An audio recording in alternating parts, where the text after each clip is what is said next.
It's one of those nights. Your room is quiet, but your mind isn't. You've tried everything. The soft music, the deep breathing, the ritual of winding down, but still you're wide awake.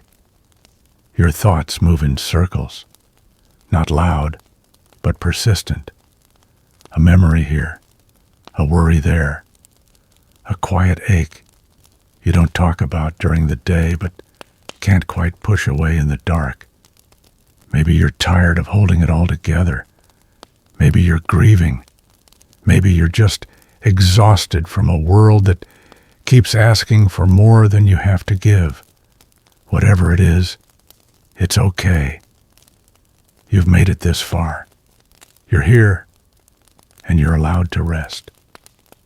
So let's go somewhere ancient, somewhere golden and silent and full of stories buried in sand. Let's return to Egypt, but not the version with just kings and pyramids. Let's visit a quieter chapter, one with women who ruled from behind veils, and sometimes from thrones. Let's talk about the forgotten female pharaohs. You open your eyes. The air is warm, dry, and still the kind of heat that feels like it's been holding its breath for centuries. You're standing in a vast stone hall, columns carved with lotus blossoms stretching toward the sky. Dust floats in golden beams of light. Somewhere nearby, water drips, slow and steady. Time feels thick, and she stands before you, crowned, calm, entirely unbothered by whether history would remember her. Her name may be lost or mispronounced or written in symbols no one thought to decode, but she ruled,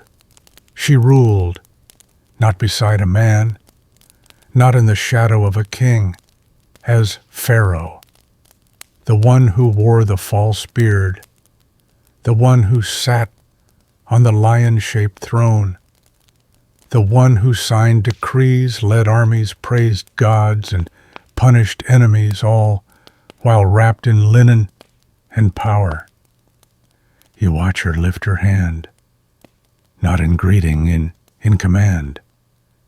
And it's clear, no one questions her, not the priests, not the generals, not even time itself. She was real. Even if the textbooks forgot her name, even if her image was scratched off stone, even if later rulers tried to pretend she had never existed, but sand remembers, and stone remembers, and tonight we remember. Her name might have been Sobek-Neferu, or Tausret, or Hatshepsut, though even she was called king to make her power more acceptable, because womanhood and authority were often seen as opposites. But she didn't care. She ruled anyway. And though most monuments honored men, she carved her legacy into cliffs, into temples, into the hush between river winds. If this story, this slow remembering, is helping you soften inside, you're welcome to like or subscribe. Only if it eases your breath. Only if it helps. No pressure, no noise, just stillness. So, tell me, where are you right now? Curled on your side, one arm tucked under your cheek, sitting cross-legged, in bed, listening with tired eyes and a heart full of questions wrapped in a blanket like armor. However you are, you're enough. You don't need to do anything. You don't need to be bold or brave or better. You just need a place to rest. A place where forgotten queens still walk through dust and light-wearing crowns made of stories. Tonight we'll walk with them, past statues that were buried, through halls where incense once burned, to remember the women who ruled even when the world tried to erase their names. Let's begin.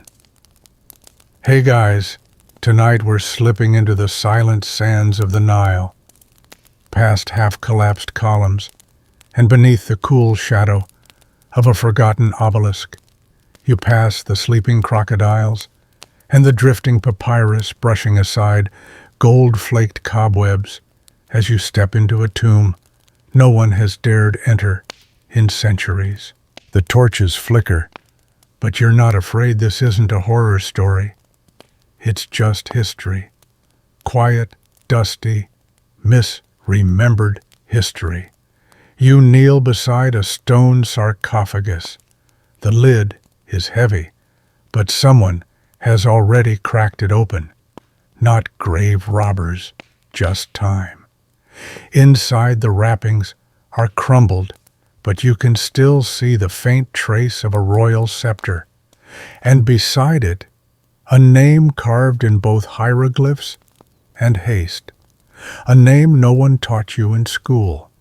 A name that belonged to a woman who ruled as Pharaoh. You probably won't survive this.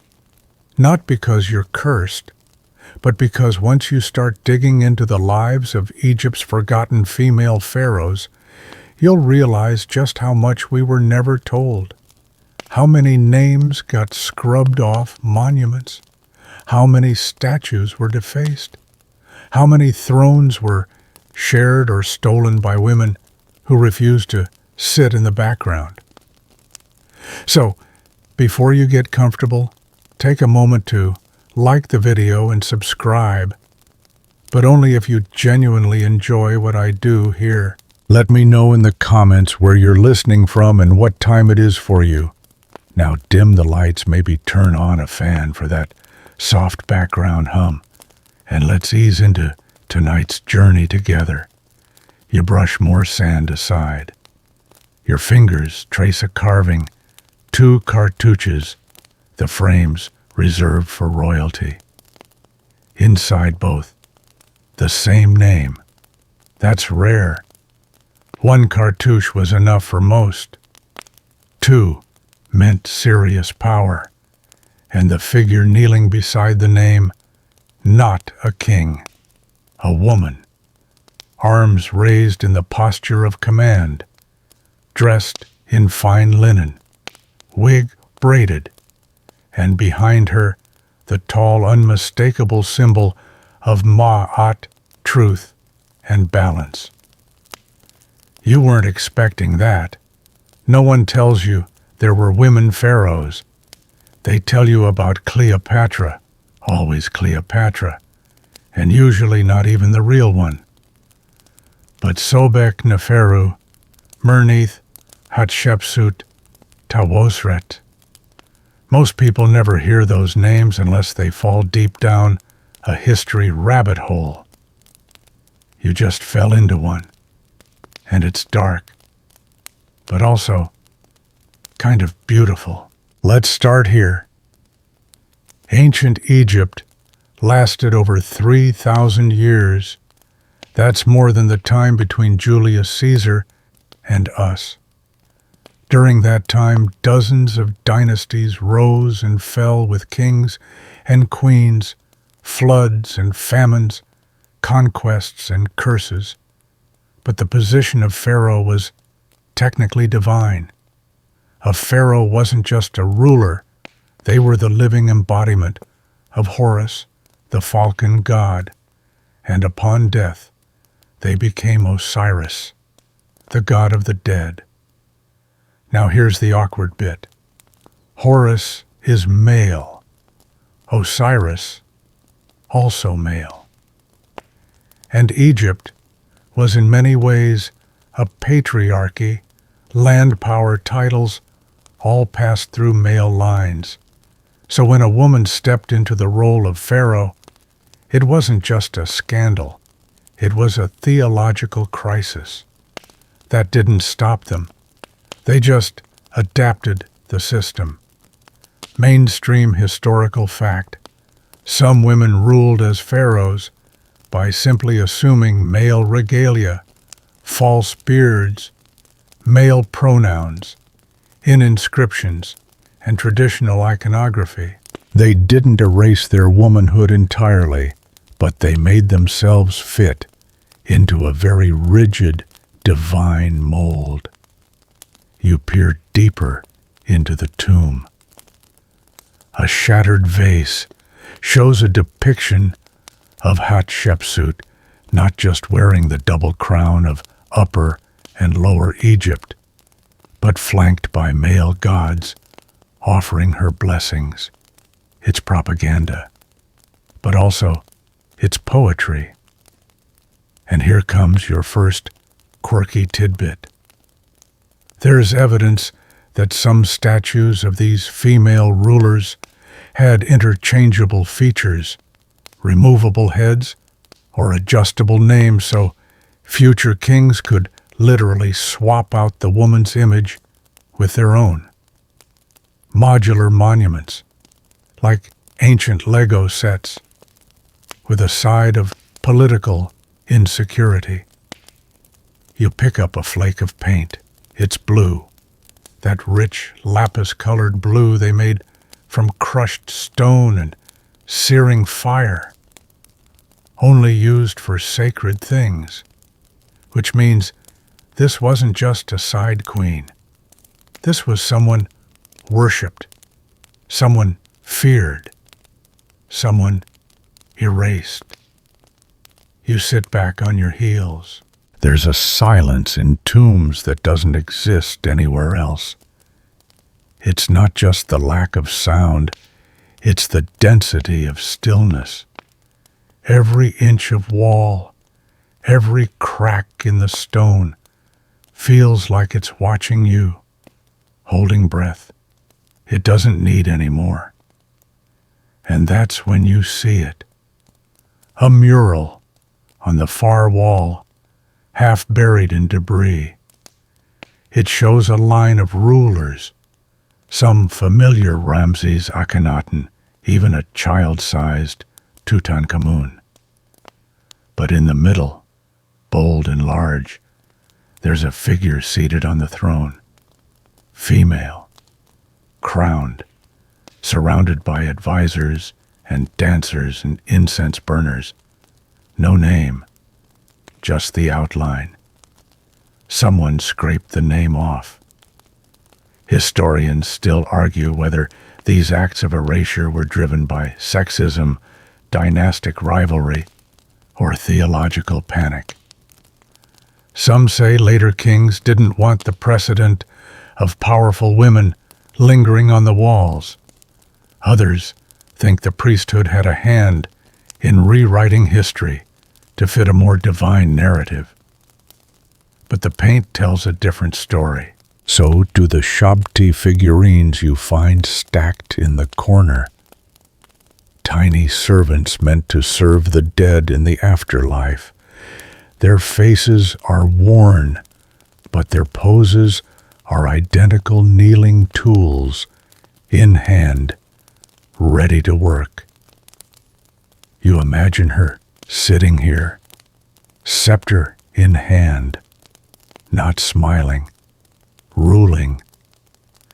And then you notice the smallest detail, a child's footprint in dried mud pressed into the corner of a tile half hidden by dust.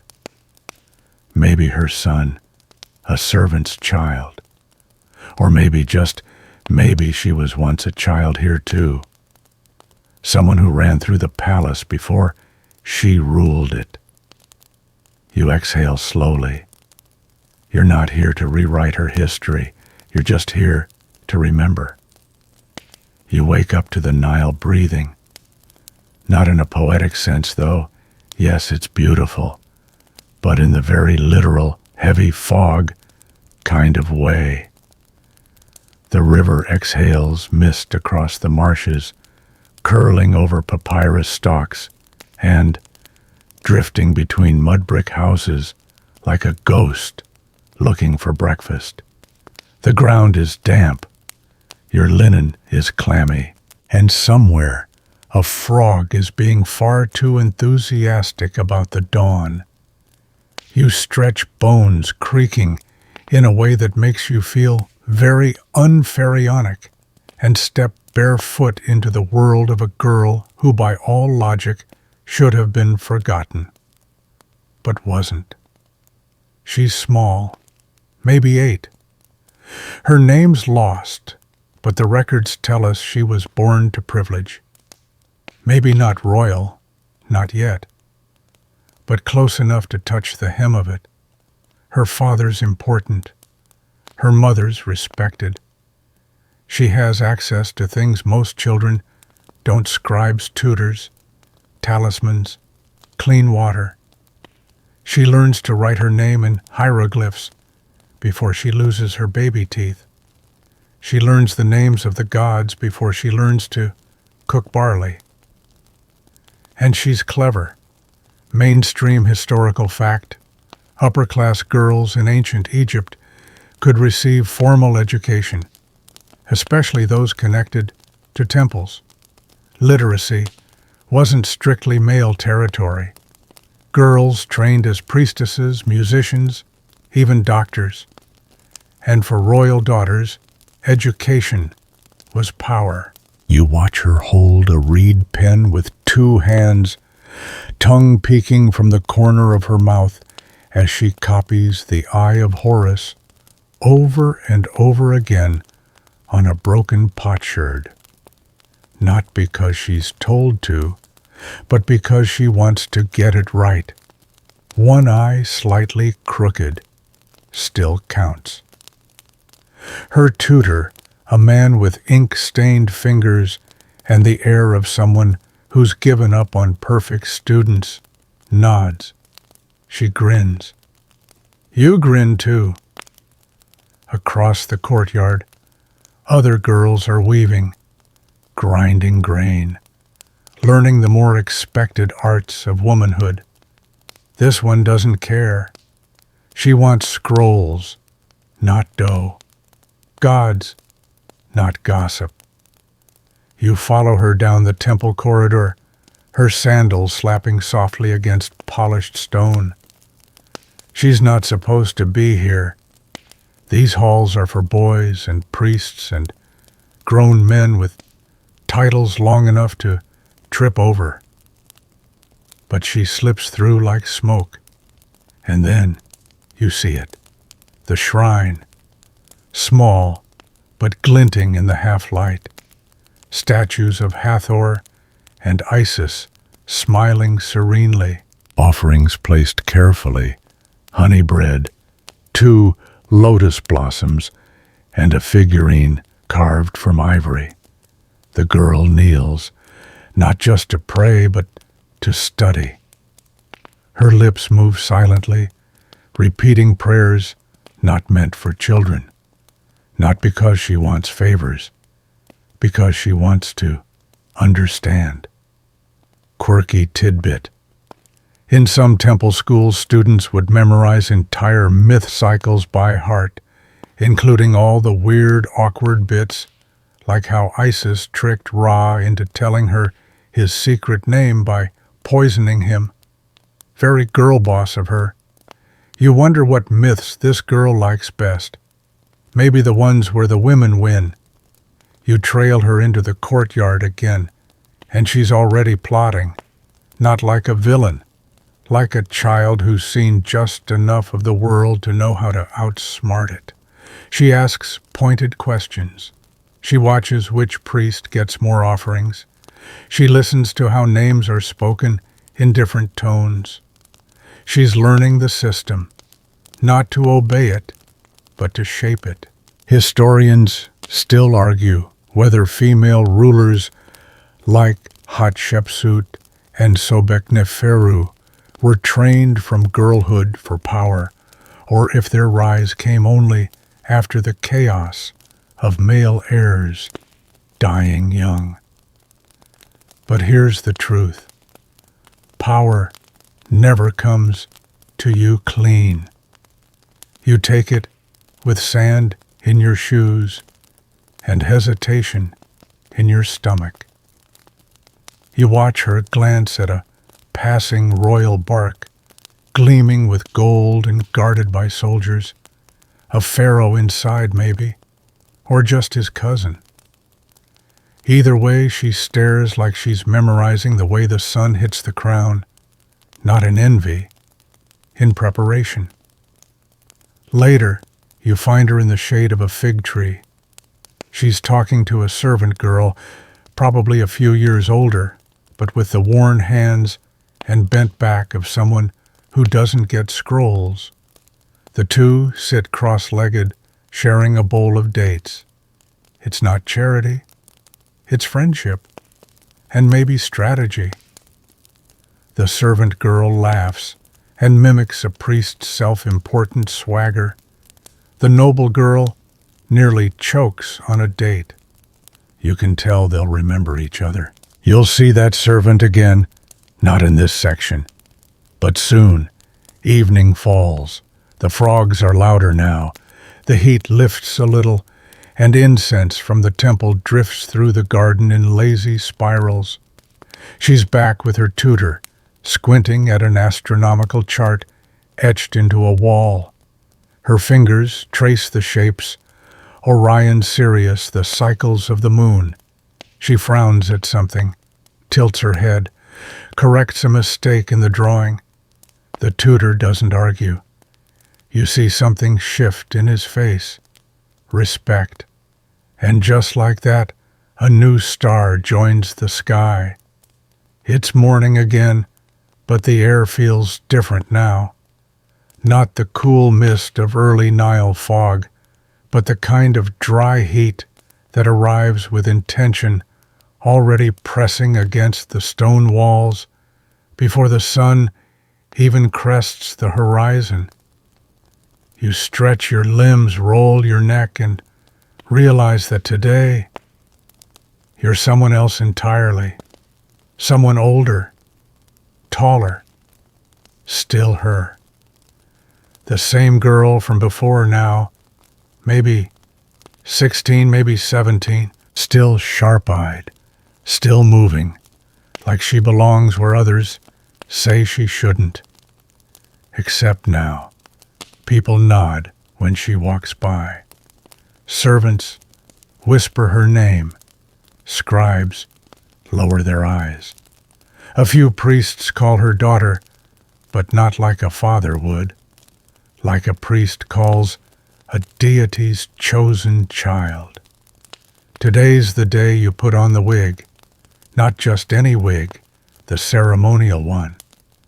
Layers of black curls scented with lotus oil and beeswax heavy enough to make your neck ache. Your nurse clips it into place while murmuring a blessing under her breath, hands trembling only slightly. You peer into a polished bronze mirror. The reflection looking back is someone you'd almost bow to. Mainstream historical fact: royal women in ancient Egypt often wore intricate wigs during public ceremonies, symbols of status and ritual purity.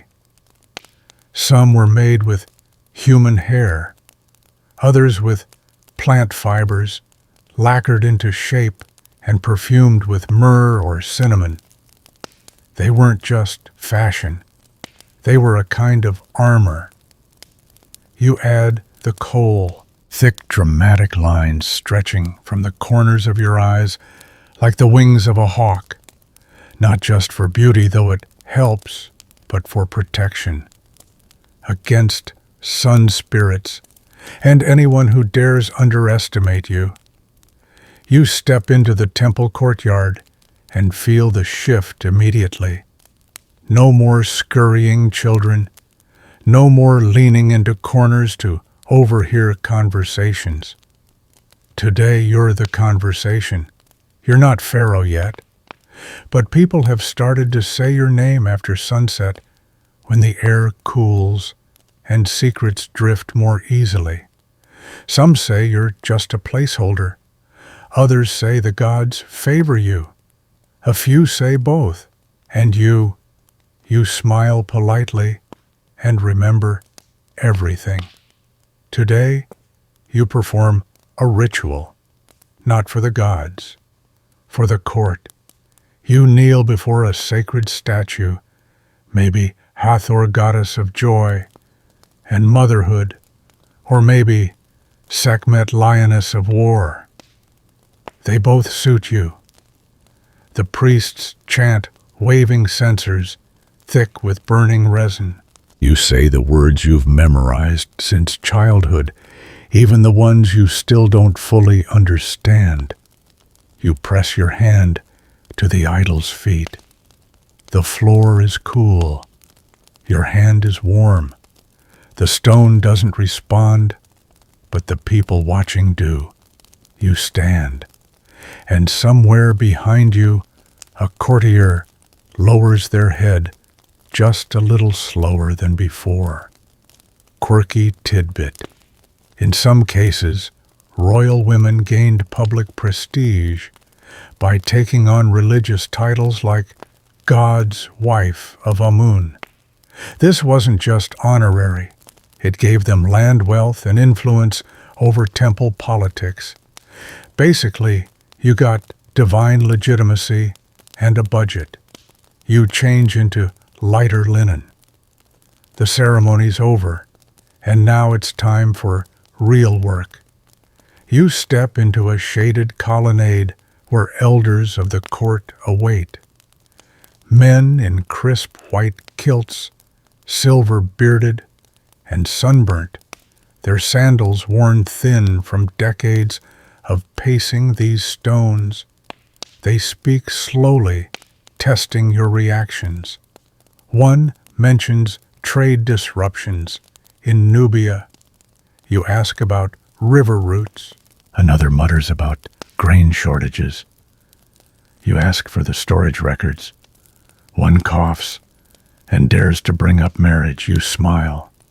Say nothing. Just let the silence do the heavy lifting. Historians still argue whether young noblewomen had real political agency before officially ascending to the throne, or whether they were simply figureheads manipulated by powerful men. But here now the glances you earn are less about ornament and more about calculation. You're being measured, and they're coming up short. Evening falls, the stone cools again, and with it comes the whisper of fabric against skin. You walk through the palace garden with someone you trust, your old servant friend, now a lady in waiting. She's taller, sharper too. She hands you a date stuffed with nuts. You chew thoughtfully.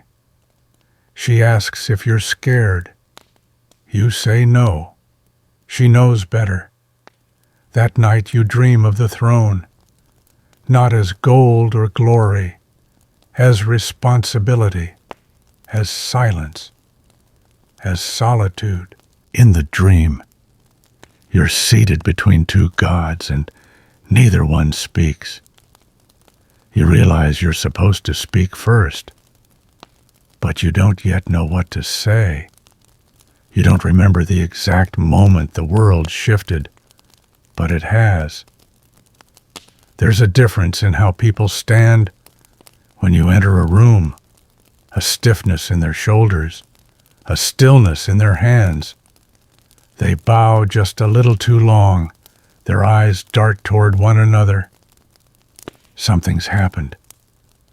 You're not told right away, of course. That's not how things work here. First come the rituals, then the announcements, then the rumors. Only after the ceremonies does truth catch up. But you already know. He's dead. The Pharaoh, the man who wore both crowns, who commanded armies, who looked at you like a clever little niece, or sometimes like a convenient chess piece. Your father, your uncle, your husband. It's always complicated. Royal lines in Egypt aren't straight. They curve, twist, loop. The gods don't mind, apparently. Neither do the priests, so long as the incense keeps burning and the offerings stay fresh.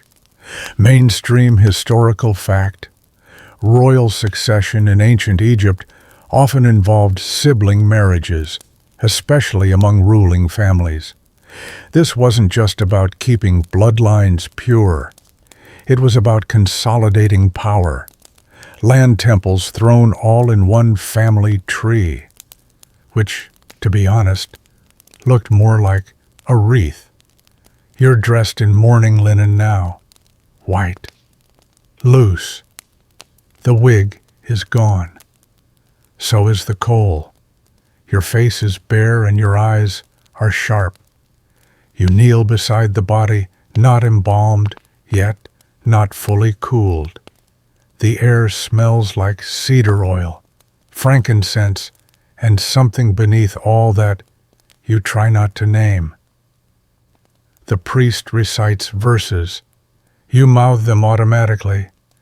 Your hand rests on the edge of the bier, not trembling, not clenched, just waiting. Someone weeps behind you. You don't turn around. Because here's the secret: you're not mourning a man. You're mourning what he took with him, the thin veil of protection between you and everything sharp in the court. The old man was a wall. Now you're exposed. And that's when the silence ends. Long live the king, someone says. Only there is no king. Not yet. Quirky tidbit: in some funerary ceremonies, the new ruler had to symbolically wake the dead pharaoh before assuming the throne. An eerie little rite where you whispered the successor's name into a corpse's ear. And talk about awkward job interviews. You don't whisper anything, not yet. You retreat to your chamber that night and sit cross-legged on the cool floor. A clay oil lamp flickers beside you. The shadows on the wall look like gods, or demons, or maybe just yourself multiplied. You breathe slowly. Outside, the city stirs, not with grief, but with curiosity. Will she rule? Can she? Should she? Historians still argue whether certain female pharaohs came to power by political genius, divine right, or sheer accident of circumstance. But none of them just fell into it. They chose, or were forced to choose, and choosing meant risking everything. The next morning, you are summoned, not asked, summoned, to the hall of judgment. Not the one for the dead that's the afterlife's problem. This one is filled with the living, and they're far more dangerous.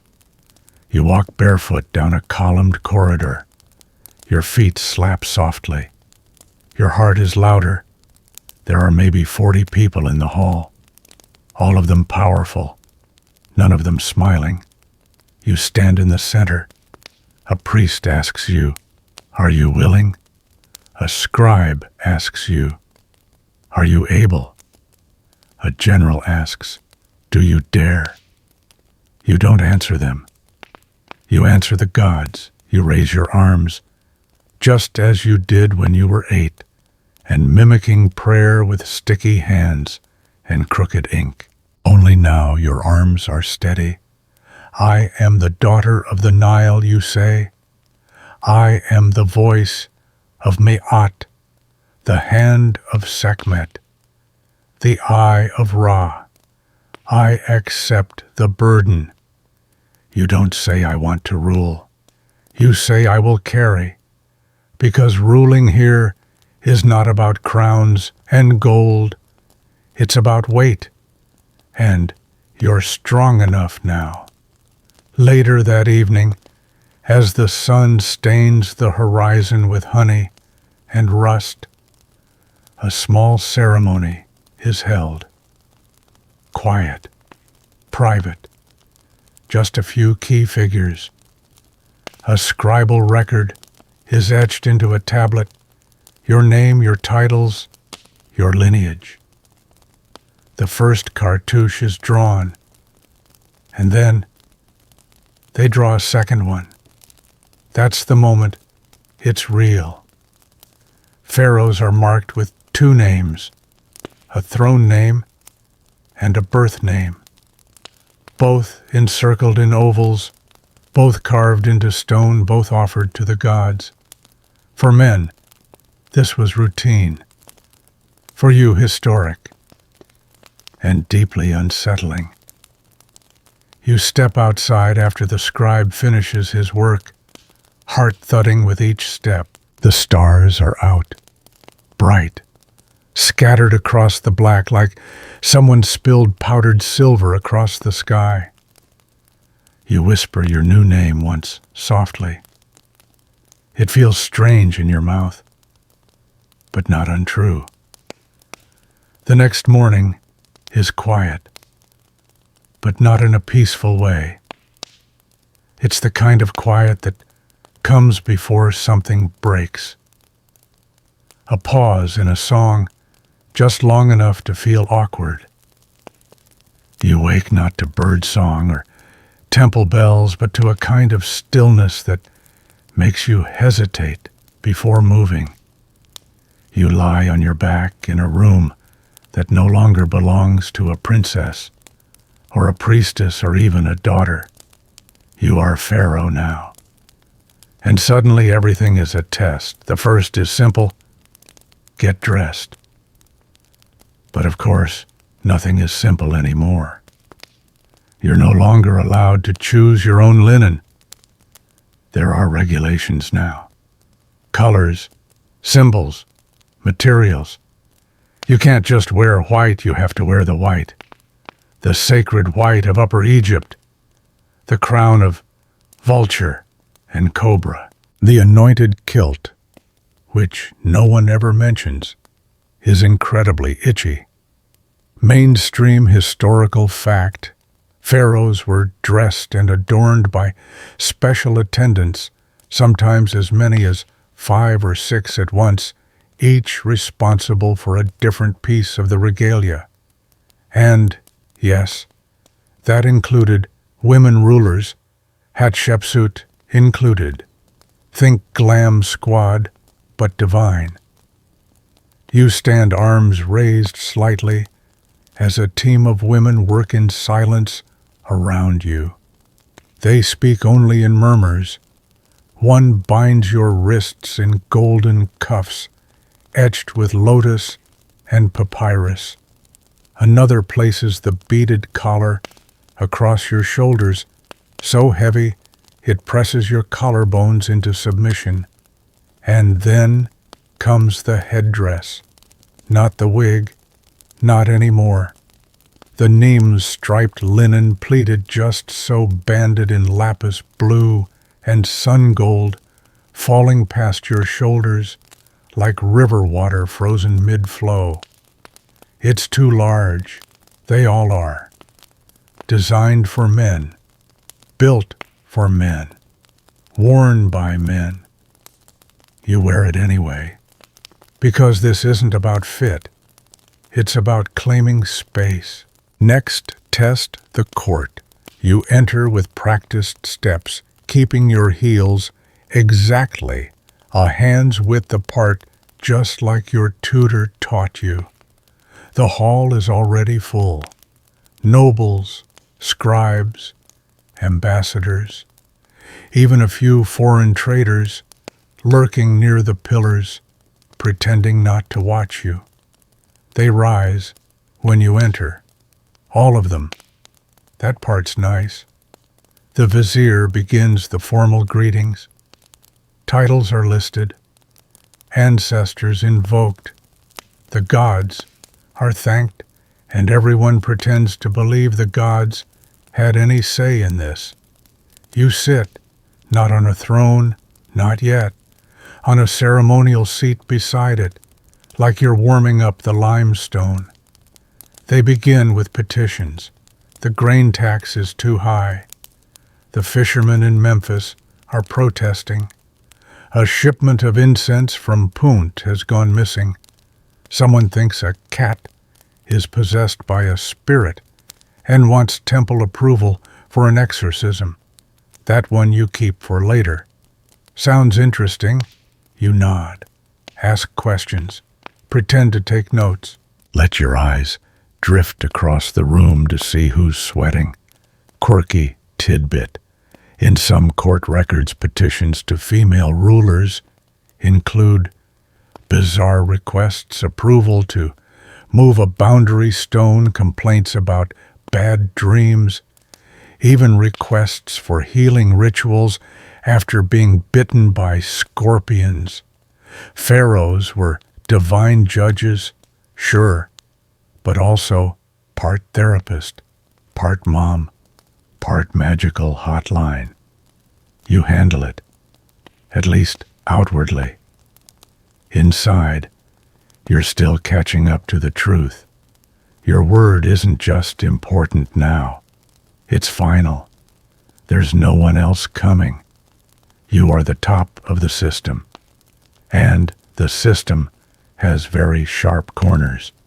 Historians still argue whether women pharaohs ruled entirely alone or had to rely on male co-regents behind the scenes. But regardless of who stood next to them, the eyes of the gods and the eyes of the court were fixed squarely on them. After court, you're finally allowed to breathe. You retreat to a garden balcony. The sun is harsh, but the shade is soft and smells like date palm and jasmine. A servant brings you pomegranate juice. It's too warm. You drink it anyway. Then a knock. It's your old friend again, your lady in waiting. Still the only one who doesn't flinch when you sigh. She leans beside you against the balcony rail, says nothing for a long time. Then she asks, "Do you think they'll ever say your name in stone?" You don't answer right away, because you're not sure. That night you wander the temple corridors alone. You're not supposed to. Pharaohs are meant to be guarded at all times, but you slip away old habits. You walk past the statues of gods, past murals of battles you've memorized, past a pool filled with sacred lotus blooms, floating like fragments of moonlight. You pause in front of a wall, engraving. It's old, weathered, depicts a woman with a flail in one hand and a scepter in the other. Her name is barely legible. You reach out, trace the glyphs. She ruled once. She was here. She stood like you're standing now. And yet, time has almost erased her. You press your palm against the stone and whisper, "Not this time." By the time the sun breaks the edge of the eastern hills, you've already been awake for hours. You've memorized the sequence of rituals now, because that's what power in Egypt is, ritual stacked upon ritual form, wrapped around function until they blur together. Every morning begins not with plans, but with incense. You walk the sacred path alone, past guards, pretending not to watch, past servants who drop to their knees as you pass and into the temple's heart. There, waiting in a gilded alcove, is a god, or at least the statue of one. Amun-Ra today, though yesterday it was Horus, and tomorrow it might be Thoth. You stand before the carved face lips, parted slightly as the priest anoints the god's feet with oil. You offer the bread, you wave the fan, you whisper the names of the day. You're not praying, you're being watched. Mainstream historical fact. Pharaohs were considered intermediaries between the gods and the people, especially during daily rituals like the opening of the mouth ceremony or the morning offering rites. But many of these acts were less about belief and more about maintaining cosmic order, Ma'at, the great balance. You perform each movement with exactitude, not because you believe Amun needs bread, but because they believe you must feed him. You leave the temple with a faint ache behind your eyes.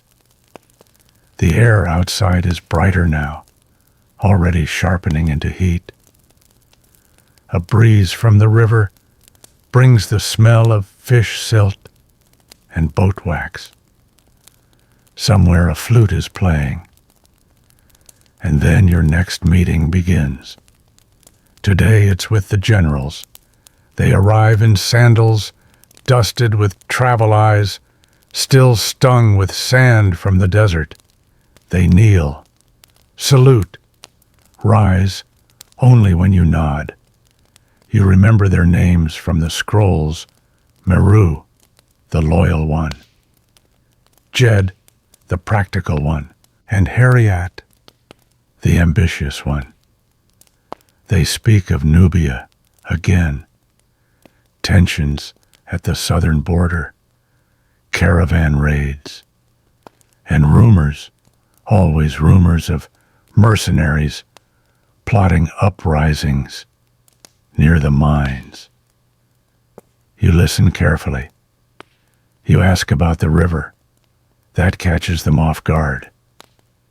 The river Meru repeats. Yes, you say, if we can't control the river, we can't control the South. Quirky tidbit.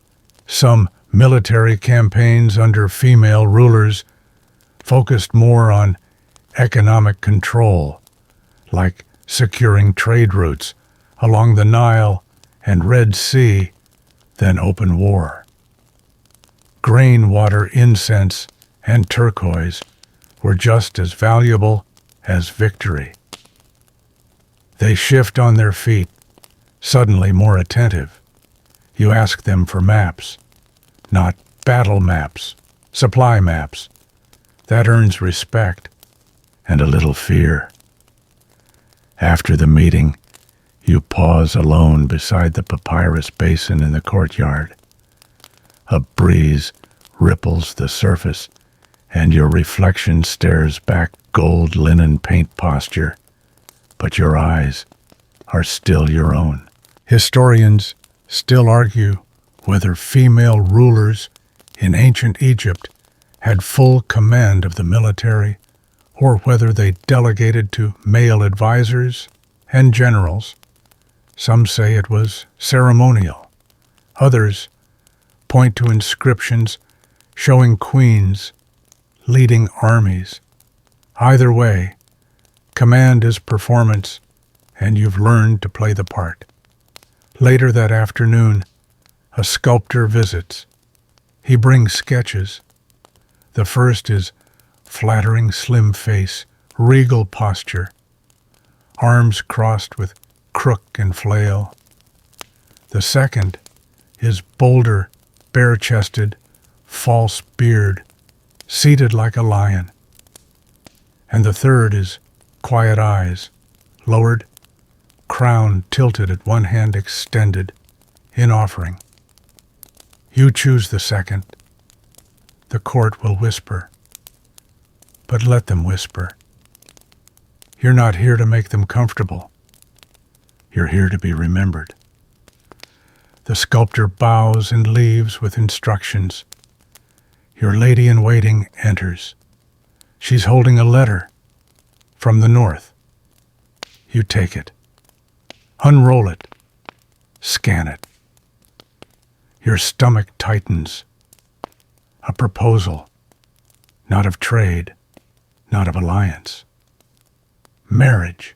The sender is a prince, royal blood, land-rich, temple-connected. A smart choice, politically. But smart doesn't mean safe. Nor does it mean yours. You don't answer the letter. Not yet.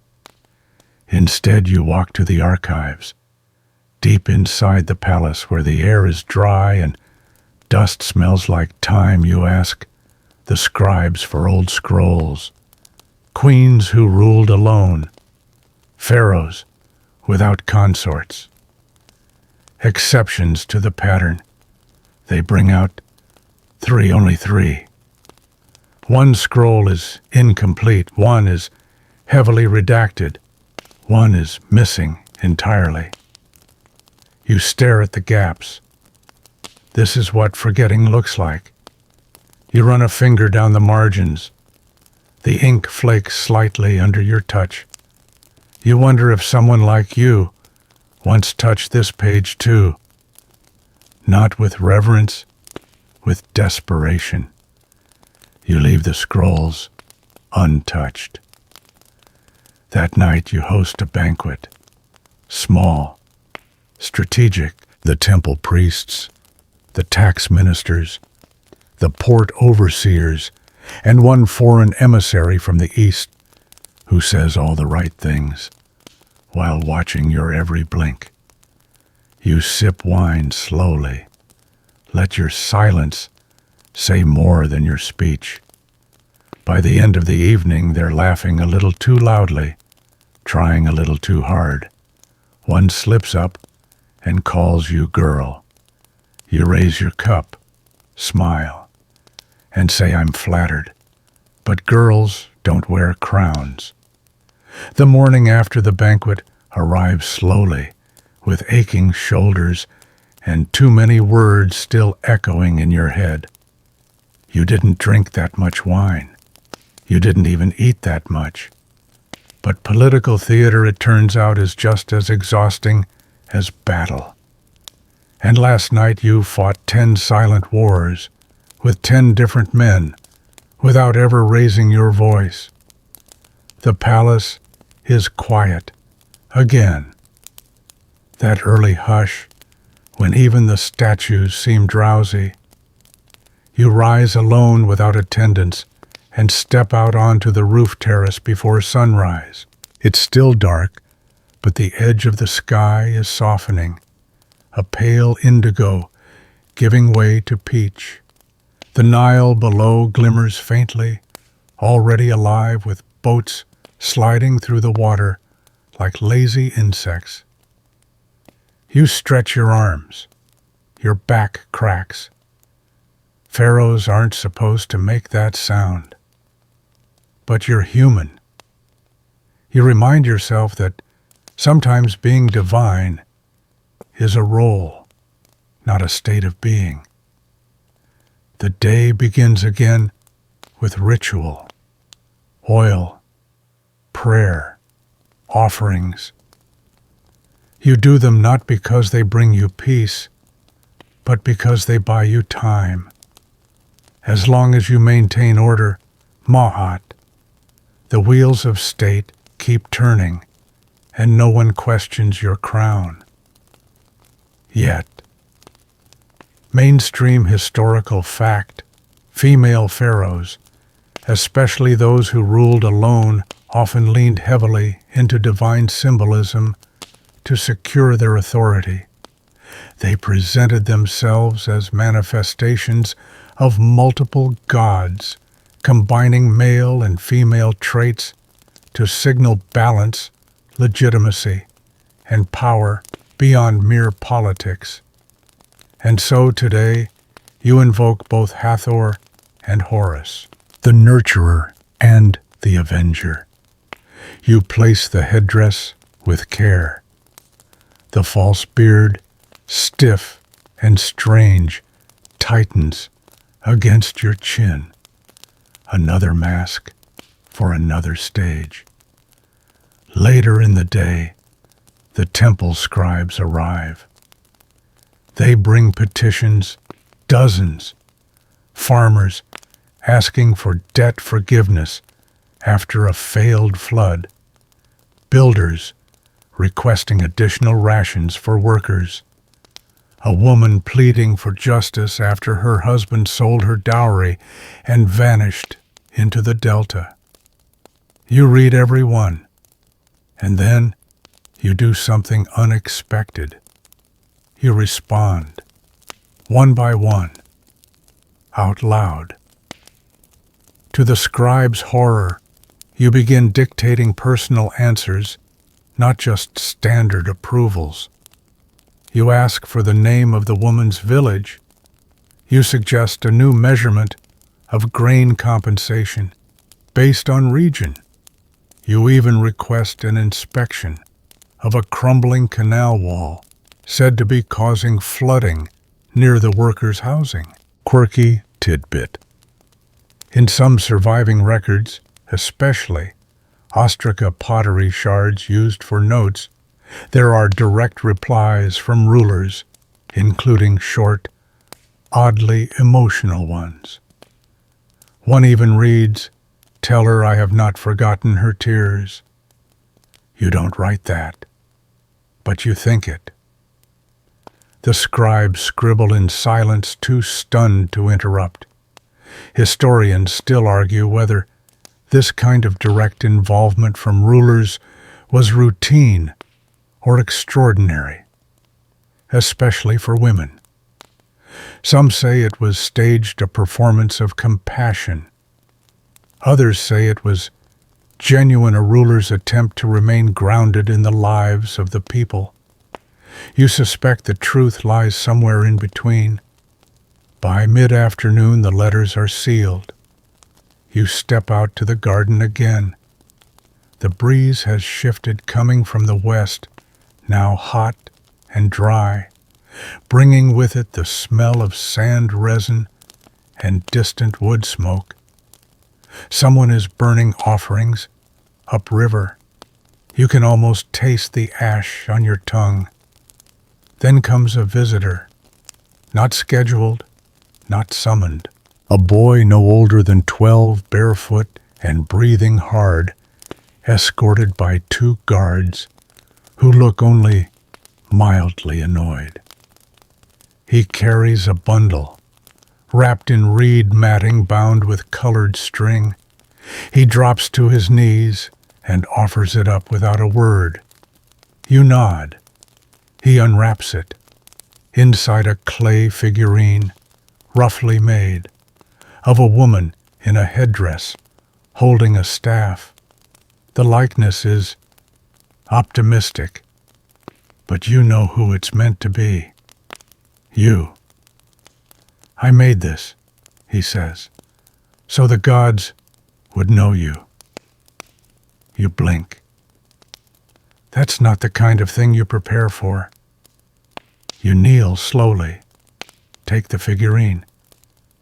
It's warm from his hands and slightly crooked but solid, real. "Thank you," you say. And for once the words don't feel like a performance. He nods, scratches his nose, then blurts, "Are you really a pharaoh for real? Even though you're—" He stops. You smile, "Even though I'm what?" He stares at the floor. "Not a man," he mumbles. You tilt your head. "What makes a pharaoh?" He shrugs. "The crown, the beard, the chariot, the gods." You nod. "Then I guess I am." He looks up, grins, then runs. You keep the figurine. That night you place it on the windowsill of your chamber where moonlight can find it. You lie on your side, staring at it, long after the palace has gone quiet. There is something sacred in its awkwardness, something honest. The next day you write a decree. It's short, barely 50 words, but it changes everything. You order the construction of a temple, not for a god, but for a concept balance. A temple to Ma'at, open to all, with no altar, only open sky and water, and a stone bench for people to sit and speak. They will hate it, but they will remember it. The decision stirs up dust, not literally, though plenty of that is flying too, as masons begin marking the spot by the river bank where the new temple will rise. No altar, no icons, just balance. The scribes struggle to write about it because there's no precedent. The priests scowl behind your back because there's no God at the center of it. And the architects, they ask too many questions. What's the point of a temple that doesn't pray to anyone?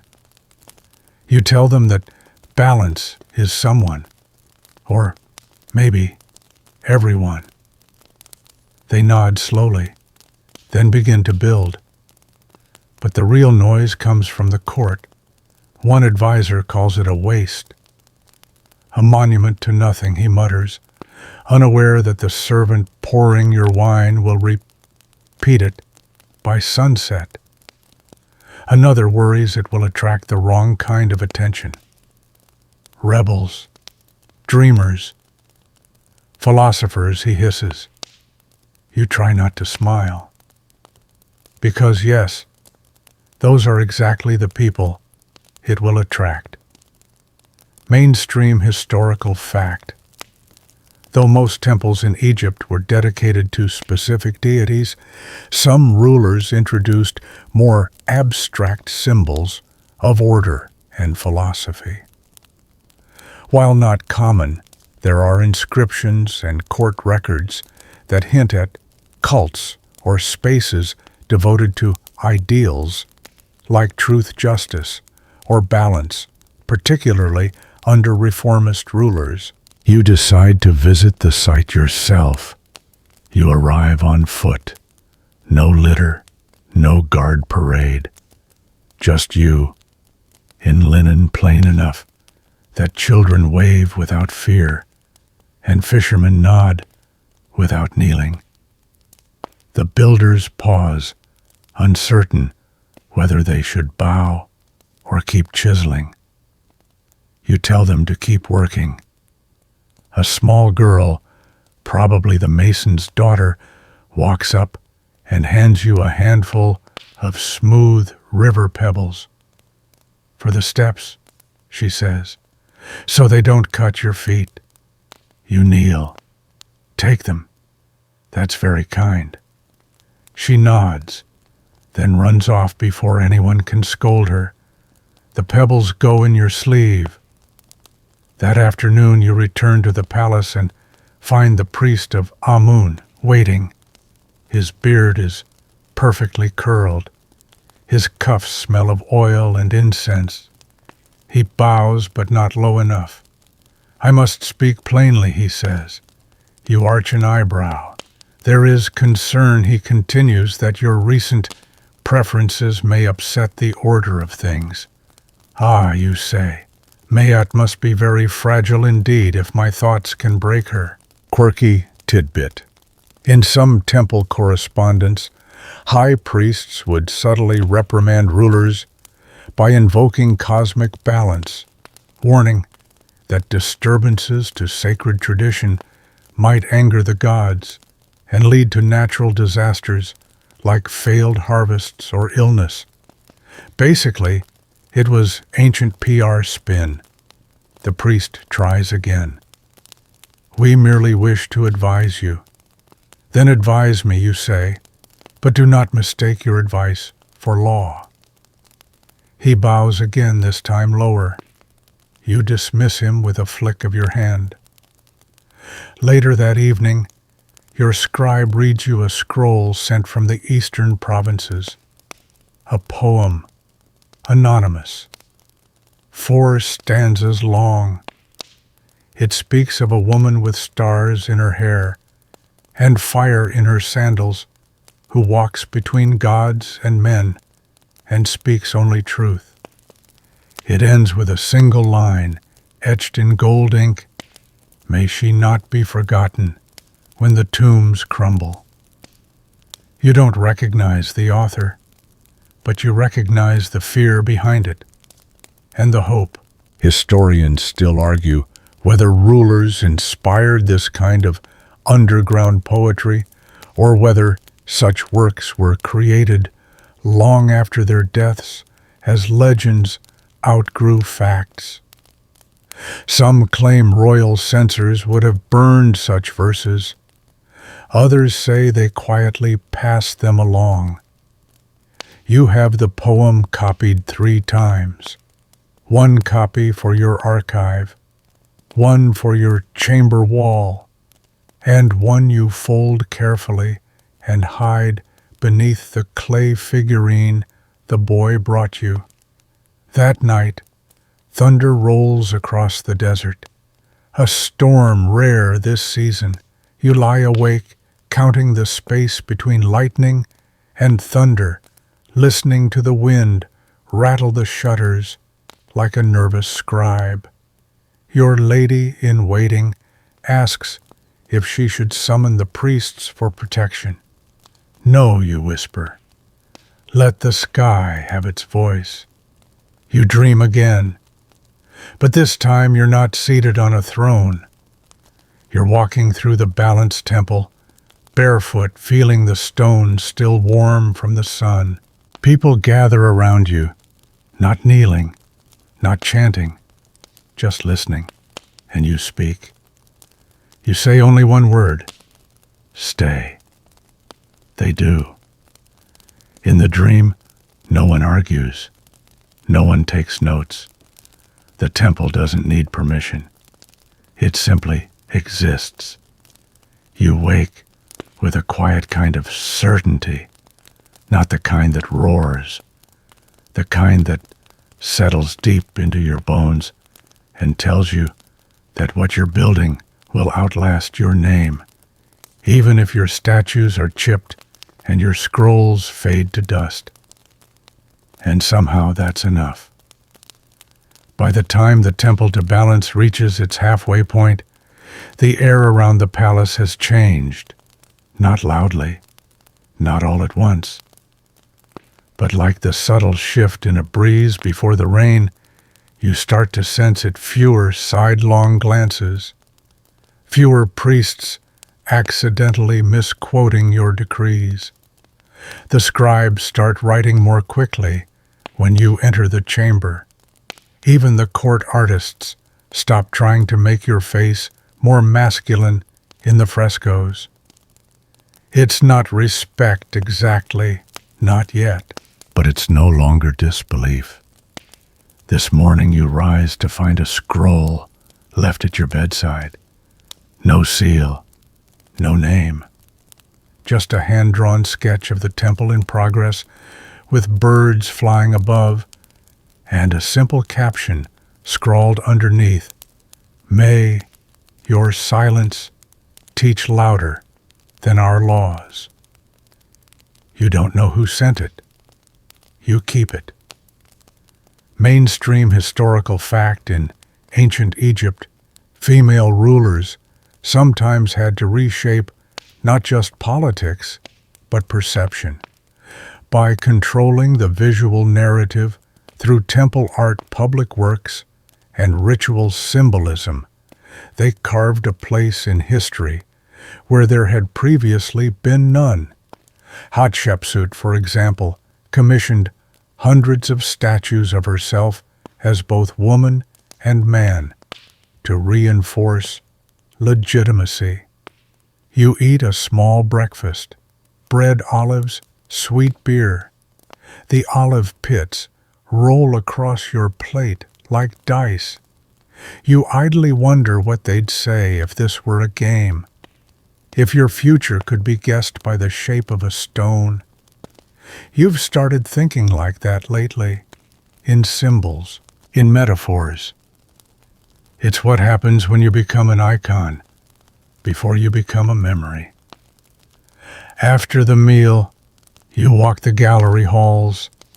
Your father's statues line the walls here. Stiff, unmoving, carved from granite and pride. You stop before one. The lips are thin, the eyes almost angry. The inscription below reads, "He who brought the floods to heal." You snort softly. He never even liked fish, a fringe historical tidbit. Some royal children would intentionally alter inscriptions about their predecessors, not to erase them, but to recast them. A heroic general becomes a loving father. A distant bureaucrat becomes a fierce war leader. Memory is not truth. It's choreography. You continue down the hallway and find your own statue being sculpted. The artist stands on a small ladder, smoothing your cheekbone in the limestone. The features are strong but not harsh. The eyes, wide lips, slightly parted, hand outstretched, not clutching a crook, but offering a scroll. "You made me look thoughtful," you say. He nearly drops his chisel. "Sorry, Your Majesty, I thought..." "It's all right," you say. "Thoughtful is a fine thing to be." He bows deeply, so low his forehead brushes the dust. You leave him to it. That afternoon you receive another marriage proposal. This time it comes with gifts. Amber from the Levant, spices from Punt, gold-lipped oxen horns, polished like mirrors. The prince's envoy reads the scroll aloud with too much pride. When he finishes, you stare at him for a long time, then ask, "Did he build anything, Your Majesty? This prince of yours, has he built anything with his hands? A temple, a well, a bridge, a garden?" The envoy shifts. He commands armies. You wave a hand. So do I. The silence stretches. "I'll consider it," you say. You won't. But it's polite to lie with elegance. Historians still argue whether pharaohs, especially female ones, truly had freedom to reject political marriages. Some records suggest they did. Others say it was a dangerous fiction, maintained only when it served both parties. The truth likely shifts, depending on whose tomb you read it from. Later, you walk the riverbank near the new temple. The workers have started laying the central stone. You place your hand on it. It's warm. A crane flies overhead, casting a long shadow over the work site. One of the masons whistles softly, a lullaby maybe, or a song of the Nile. The wind catches it and carries it upriver. You stay longer than you meant to. The stone beneath your hand doesn't move. And you think neither will the memory of this. When you return to the palace, you find your chamber window has blown open. The little clay figurine on your sill has tipped onto its side. You pick it up, set it upright. This time you press your forehead to its painted brow. "I see you," you whisper. And for just a second, it feels like something sees you back. You wake to smoke not thick, not dangerous, but sharp, the kind of smoke that speaks of dried herbs and intention. It curls through the stone corridors like a whisper, as if even the fire itself isn't quite sure it's allowed to be here. You sit up slowly. The maid outside your door knocks once, soft, respectful. "There's been a fire," she says. "The East Archive." You don't bother dressing in full regalia, just a loose linen robe and the carved necklace your mother gave you, the one with the turquoise scarab that always seems to glow a little in the morning light. The archive is already smoldering by the time you arrive. Not destroyed, thank the gods, but damaged. One wing, the scrolls kept closest to the outside, blackened and curling like dried leaves in autumn. A dozen clay storage jars burst from the heat. The scent is odd papyrus wax resin and something else, almost sweet, like a lie that finally caught fire. You kneel near the edge of the burn line and pick up a charred piece of scroll. The ink is half visible. "Oath before the Nile shall not be undone." Your throat tightens. Mainstream historical fact in ancient Egypt. Oaths spoken near or on the Nile were considered sacred and unbreakable, as the river itself was seen as a witness. Vows made in its presence, even informal ones, were sometimes used as legal grounds in disputes, particularly in matters of marriage, inheritance, and property. The scroll in your hand was likely a record of one such vow. Someone didn't want it read again. You stand and turn to your advisor. He looks pale. "Who had access?" "We're still asking," he says. "Of course you are." By mid-morning, you've questioned 6 scribes, 3 guards, and 1 terrified cleaning boy. No one saw anything, but the look in their eyes that says everything. Fear. Someone is afraid of your memory, of what might last after you're gone. So you do the one thing they'll never expect. You write it down again, yourself. No scribes, no witnesses. You unroll a fresh scroll, grind your own ink, light your own lamp. And as the Nile flows beyond your window, you begin. Let it be known that words once spoken do not disappear, even when parchment burns. The air remembers. The water carries. The stone endures. You copy every vow you recall, every name, every moment. Quirky tidbit. There are rare records often scratched into stone or left as graffiti of pharaohs or high officials rewriting burned or lost decrees by memory alone.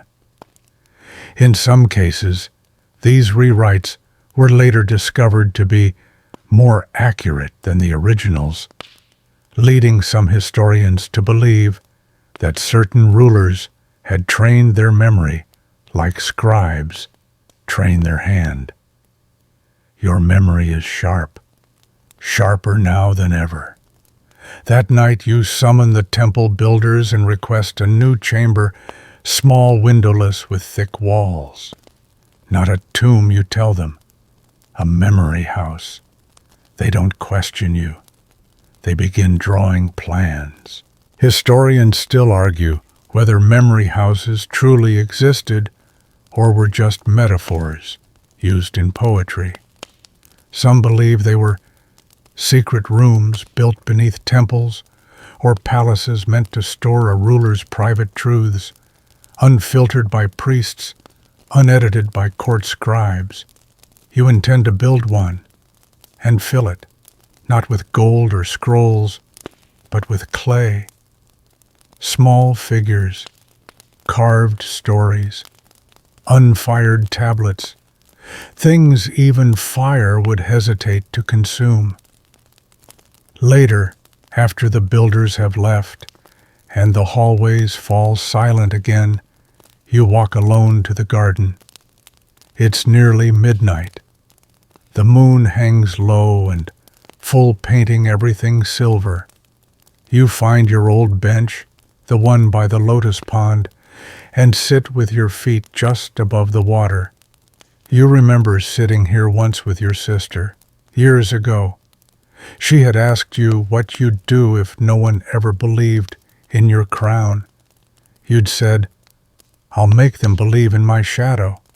She'd laughed, called it dramatic. You smile now in the quiet and answer her ghost softly. Turns out shadows last longer than faces. The wind picks up rustling the papyrus reeds. You close your eyes, let it all move past, then open them again and walk back inside. Because tomorrow there is more to write. The new memory chamber is already echoing with purpose before the stone even dries. It's not large, barely the size of a merchant's storeroom, but the ceiling arches high like a wave about to crash. No windows, just a single torch bracket, a carved stone bench, and walls so smooth they reflect your footsteps. When the builders ask what to inscribe on the door, you tell them nothing. Let it look like a pantry or a forgotten closet. Let it be plain, because what happens inside won't be. That morning, you bring your first offering, a small clay tablet, hand-formed, no bigger than your palm. On it, the first line of your decree, "I ruled, not because I was allowed, but because I was able." You set it in the center of the floor. Alone it seems small, but it's a beginning. Mainstream historical fact, although literacy in ancient Egypt was mostly limited to scribes. Some rulers, especially controversial ones, were known to write or dictate private reflections that never made it into official temple records. These personal documents were sometimes discovered hidden behind false walls or sealed inside canopic jars, suggesting a desire to speak outside the usual systems of power.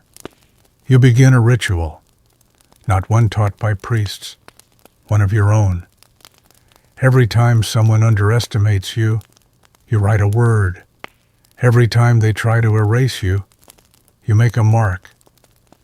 Every time you're told to be grateful for permission you never asked for, you shape a figure in clay. The memory chamber begins to fill. A figure of the boy with the reed necklace, a slab carved with your mother's voice, well, as close as stone can come to it. A small sculpture of your hand holding a scroll, fingers etched with care. Some days you spend hours down there. Other days you just visit for a moment, to breathe the quiet, to remember that power isn't only about palaces and parades. Sometimes it's about having a place no one else can rewrite. Quirky tidbit. There's evidence that some rulers kept private sanctuaries, neither temple nor tomb, where they performed rituals of memory preservation.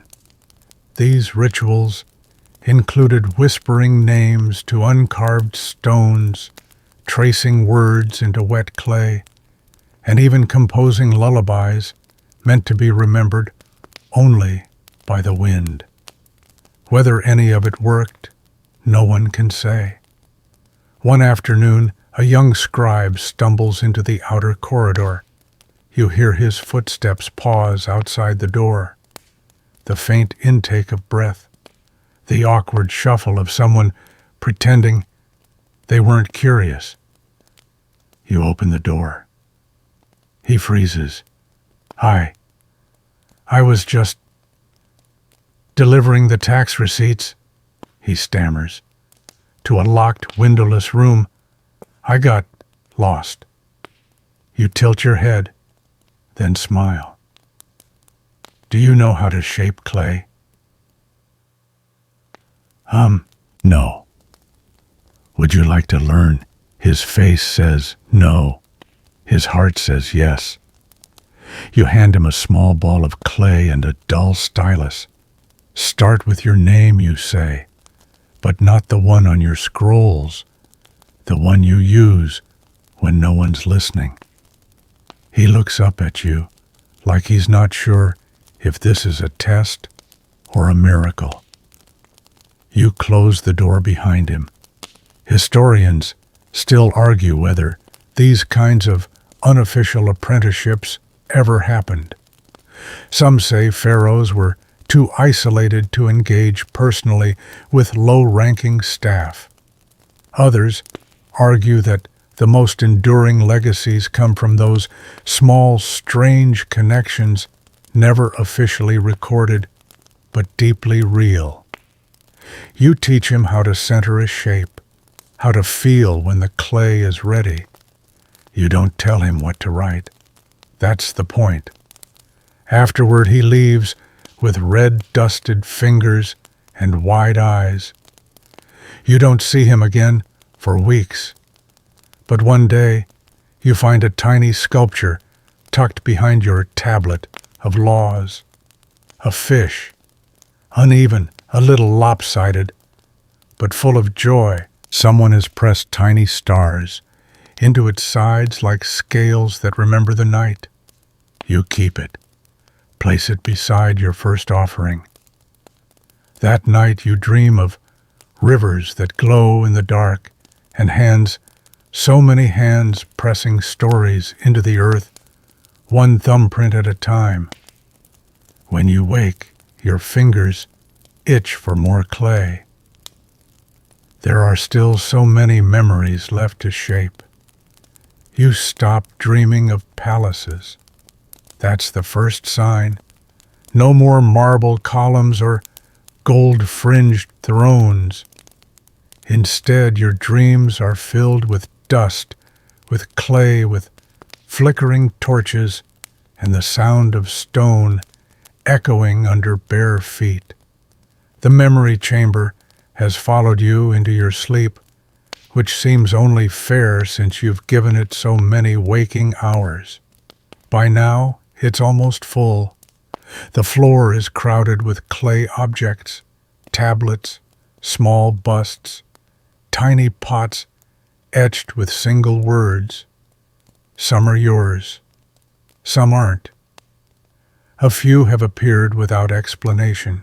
One morning, you find a series of smooth pebbles arranged in a spiral, each one painted with a fingertip of blue pigment. Another time, a tiny set of footprints made of wax sealed under a flat tile.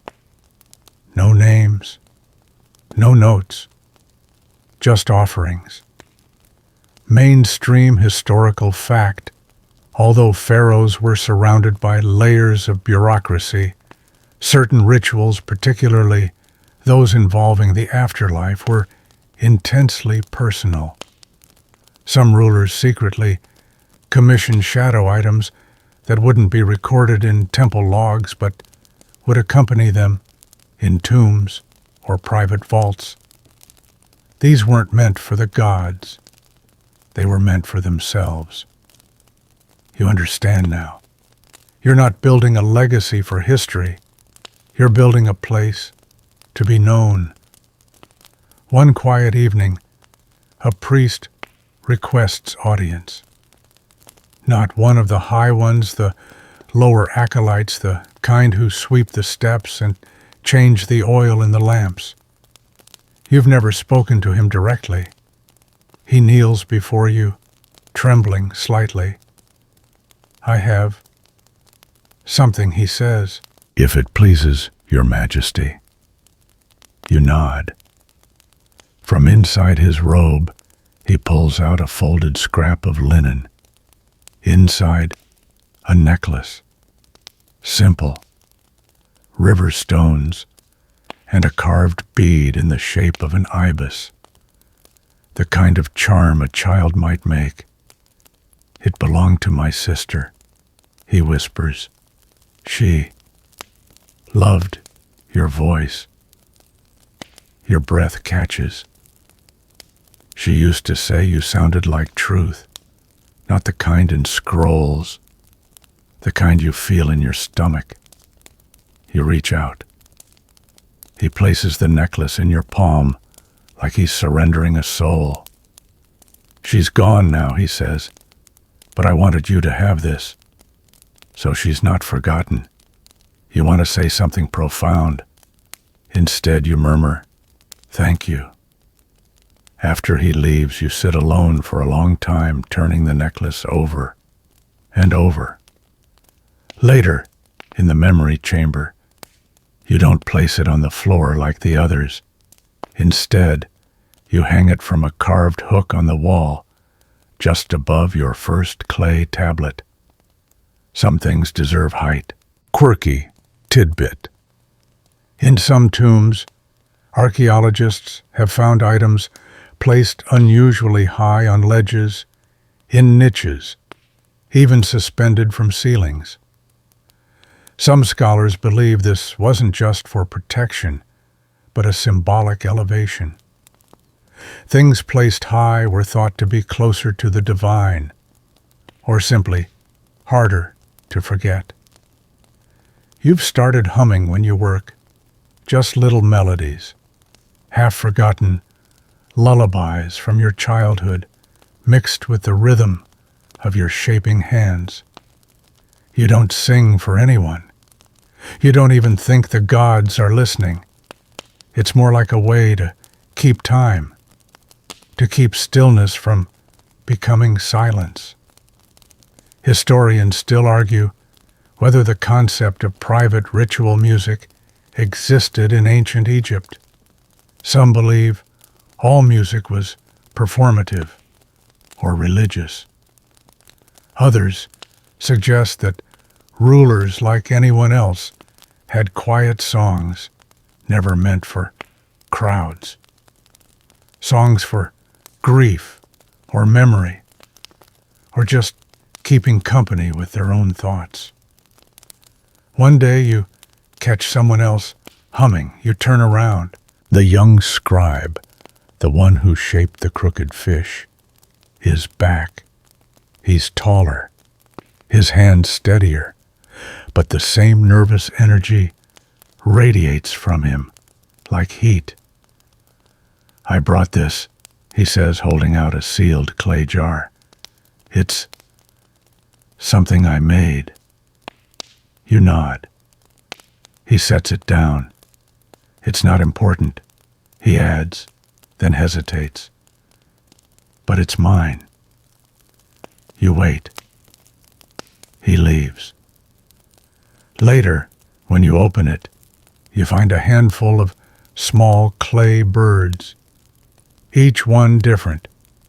Some with wings outstretched, some with curled feet, one with its head tucked under like it's sleeping. No words, no markings, just the birds. You place them in a circle. You don't need to explain why. That night you light every torch in the memory chamber. Let the shadows dance. Let the stories breathe. You walk slowly barefoot between the offerings. You don't count them. Numbers are for taxes. This room is for weight, for breath, for proof. You stand in the center, and for once you feel like you're not pretending. You are not a girl in a robe, not a body in a crown. You are a vessel of memory. You are a whisper made solid. And even if no temple ever names you, this room will. You forget how many days have passed since you first lit the memory chamber. Time now is measured in objects, in the soft scrape of stylus on clay, in the weight of silence between entries. You no longer ask how long you've spent underground. The days above have blurred into ceremony and audience, and nodding through endless decrees. But down here, it's real. Mainstream historical fact.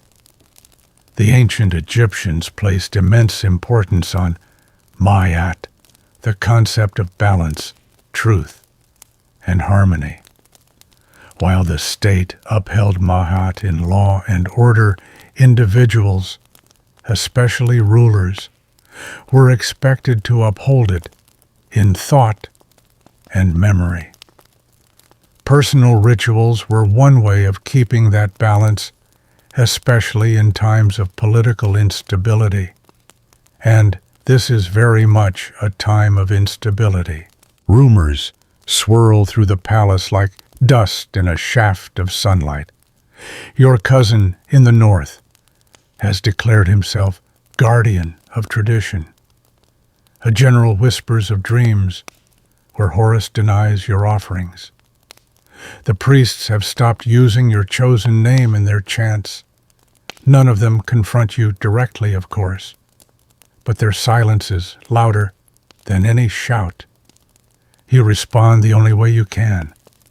You write. Another clay tablet. I was not chosen by gods. I chose myself. Another figure.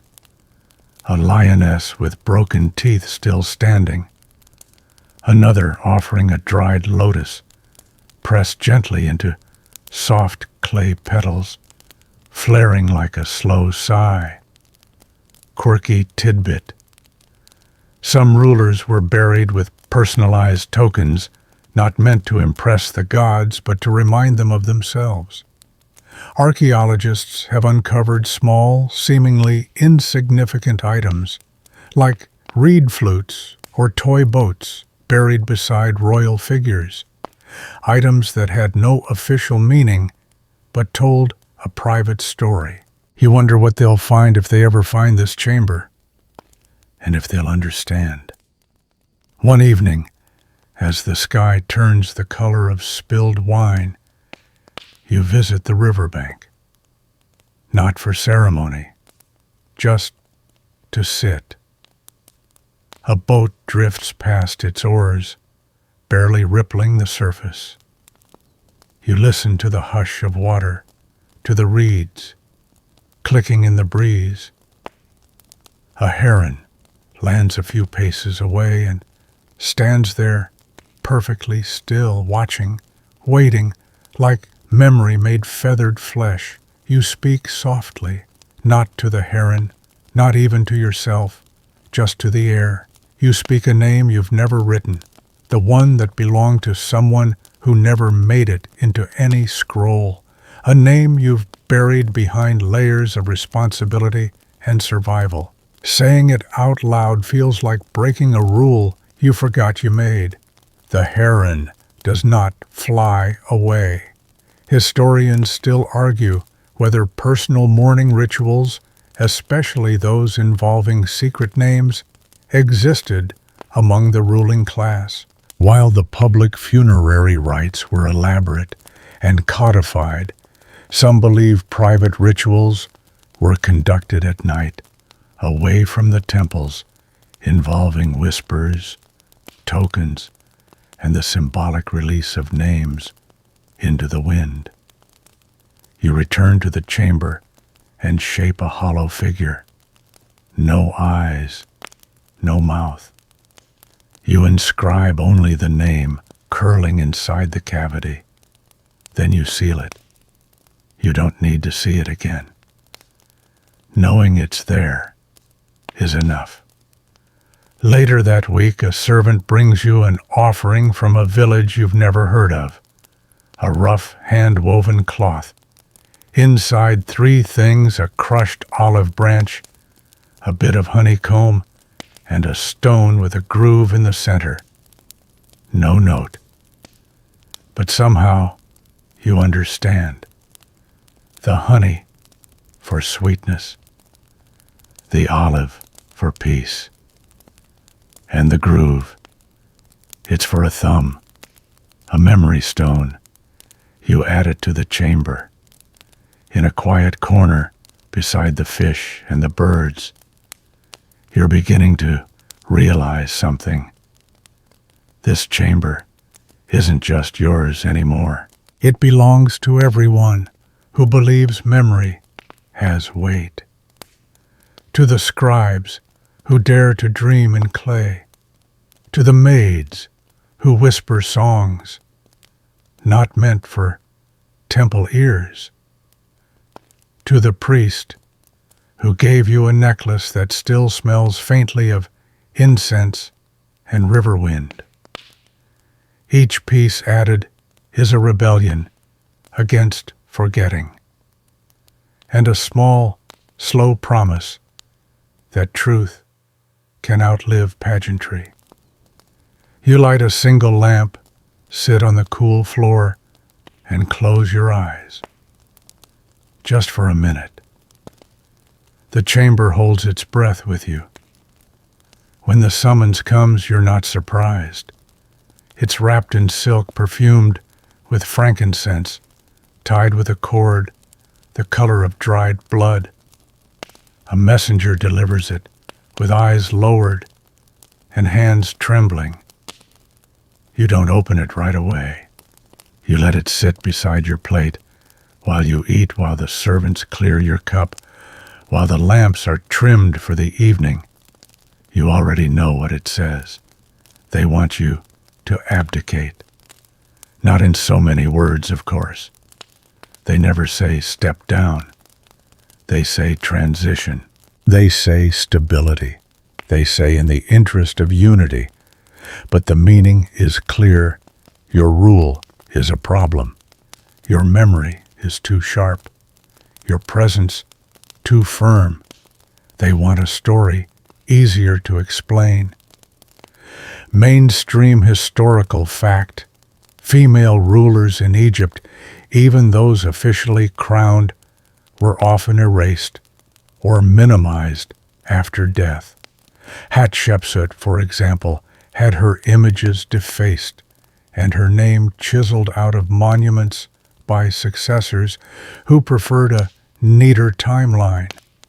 It wasn't just political, it was narrative control. You read the scroll twice, then burn it, not because it's dramatic, but because you already know they've sent copies to every major temple and provincial palace. They don't need your response, but they're going to get one anyway. You return to the memory chamber. No servants, no scribes, just you and the soft breath of flame. You kneel beside your first tablet, the one that began it all. I ruled not because I was allowed, but because I was able. You lift it, turn it over. The underside is still smooth, untouched. You carve a second line. I end not because I was weak, but because they were afraid. Then, for the first time, you speak aloud. Not a whisper, not a chant, a full voice. You speak your whole name, the name they used, the name you claimed, the name they want to forget. You let it echo, and then you place the tablet down, this time upside down. Not hidden, just waiting for someone curious enough to flip it. quirky tidbit. Some pharaohs commissioned dual-faced artifacts items that bore one version of their story on one side and a different truth on the other. These pieces were sometimes buried separately from the tombs or sealed in walls. Scholars are still debating whether they were intended to be found at all. A week later, a festival is held in your honor. You do not attend. The high priests sing praises carefully, stripped of gender. The nobles offer wine and fruit and careful applause. A golden statue of you is paraded through the streets, but its face has been resculpted to match the next successor's profile. Slightly. You watch from behind a linen veil. It's a fine celebration.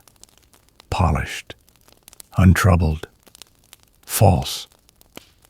But the people cheer anyway because the bread is fresh and the wine is strong and they are tired of uncertainty. You don't blame them. You clap when they clap. You smile when they smile.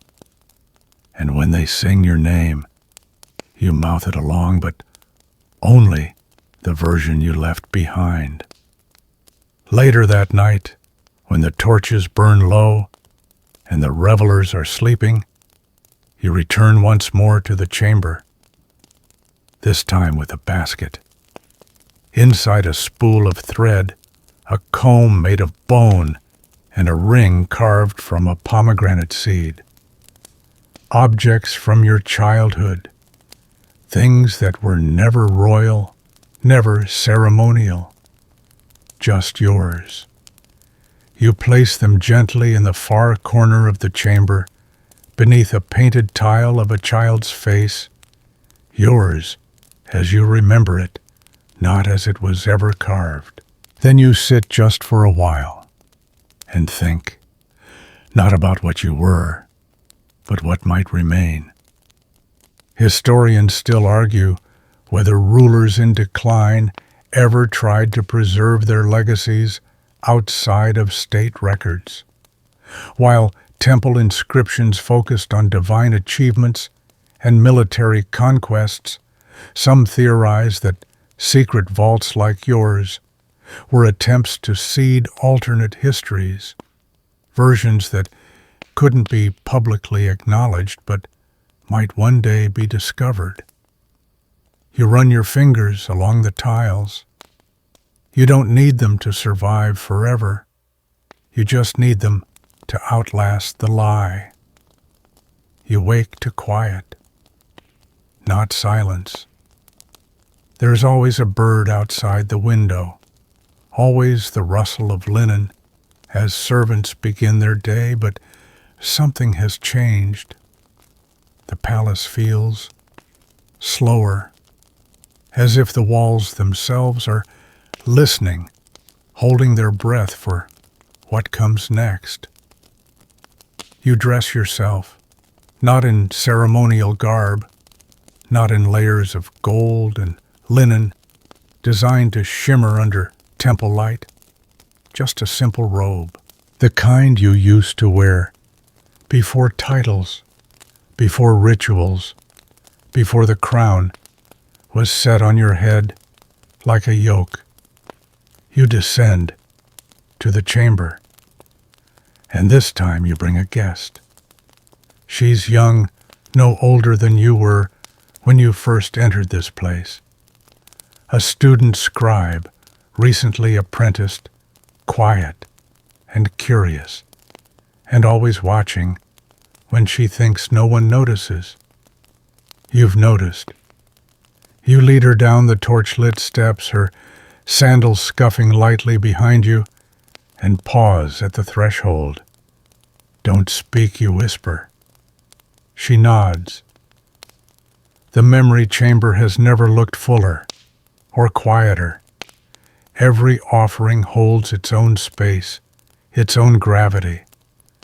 The air hums with meaning, as if the clay is thinking.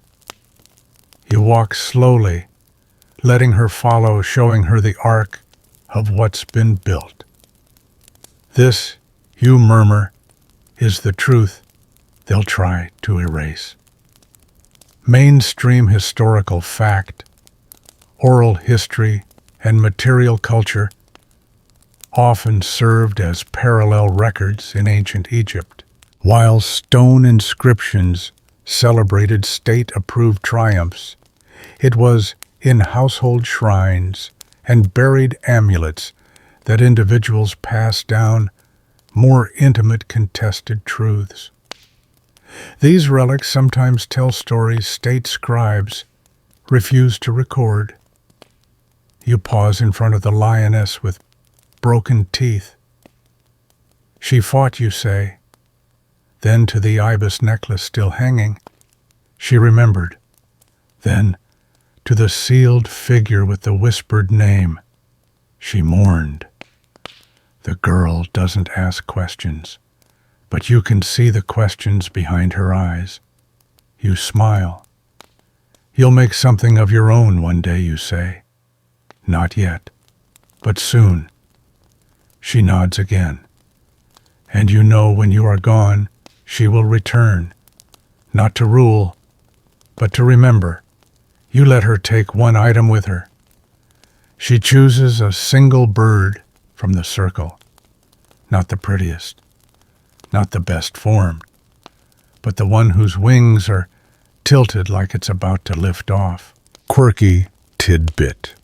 In some cases, students or acolytes were entrusted with minor items from the private collections of royalty tokens meant to test loyalty or inspire continuity.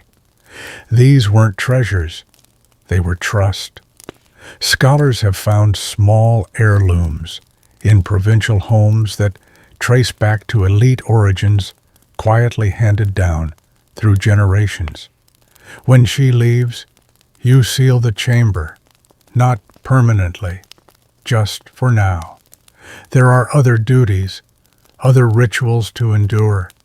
You still have to walk the line between what is and what is allowed. But the chamber has taught you something.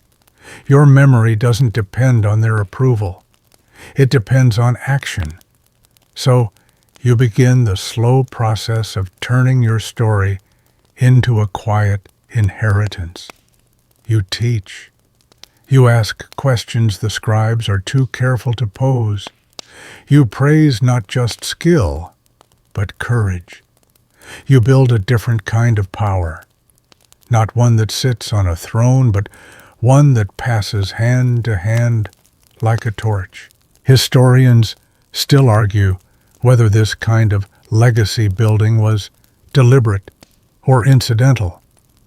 Some believe forgotten pharaohs hoped for rediscovery through grand gestures. Others argue it was the small human choices, mentoring, sharing, shaping, that allowed their names to survive the chisel's erasure. You no longer care who is right. You're not building an empire. You're building a path. And even if it fades into dust for a time, it only takes one step to find it again.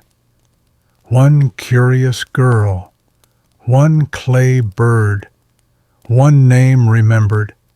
Your sandals leave shallow impressions in the dust as you walk through the palace garden. The trees are taller now, older, the same way you feel. Their shadows stretch long across the stone paths, gentle reminders that everything eventually leans toward the earth. You used to walk here in full regalia, jewels, clinking fabric, swishing attendants, fussing behind you like anxious birds. But now, just your robe, just your thoughts, and the quiet company of time. You pause beneath the sycamore. It's grown wild, unruly, twisting, like it's trying to reach both the sun and the underworld at once. You smile. You always liked the stubborn trees. Beneath it, a small bundle of linen. At first you think it's an offering, a votive, but when you bend down, it moves. Inside a kitten, scrappy, striped, slightly cross-eyed. Someone's snuck it into the garden and left it here, either as a gift or as an accident. You scoop it up. It doesn't protest, just purrs like it belongs in your arms. Mainstream historical fact. Cats were sacred in ancient Egypt not just as symbols of protection, but as living guardians against evil spirits and vermin alike.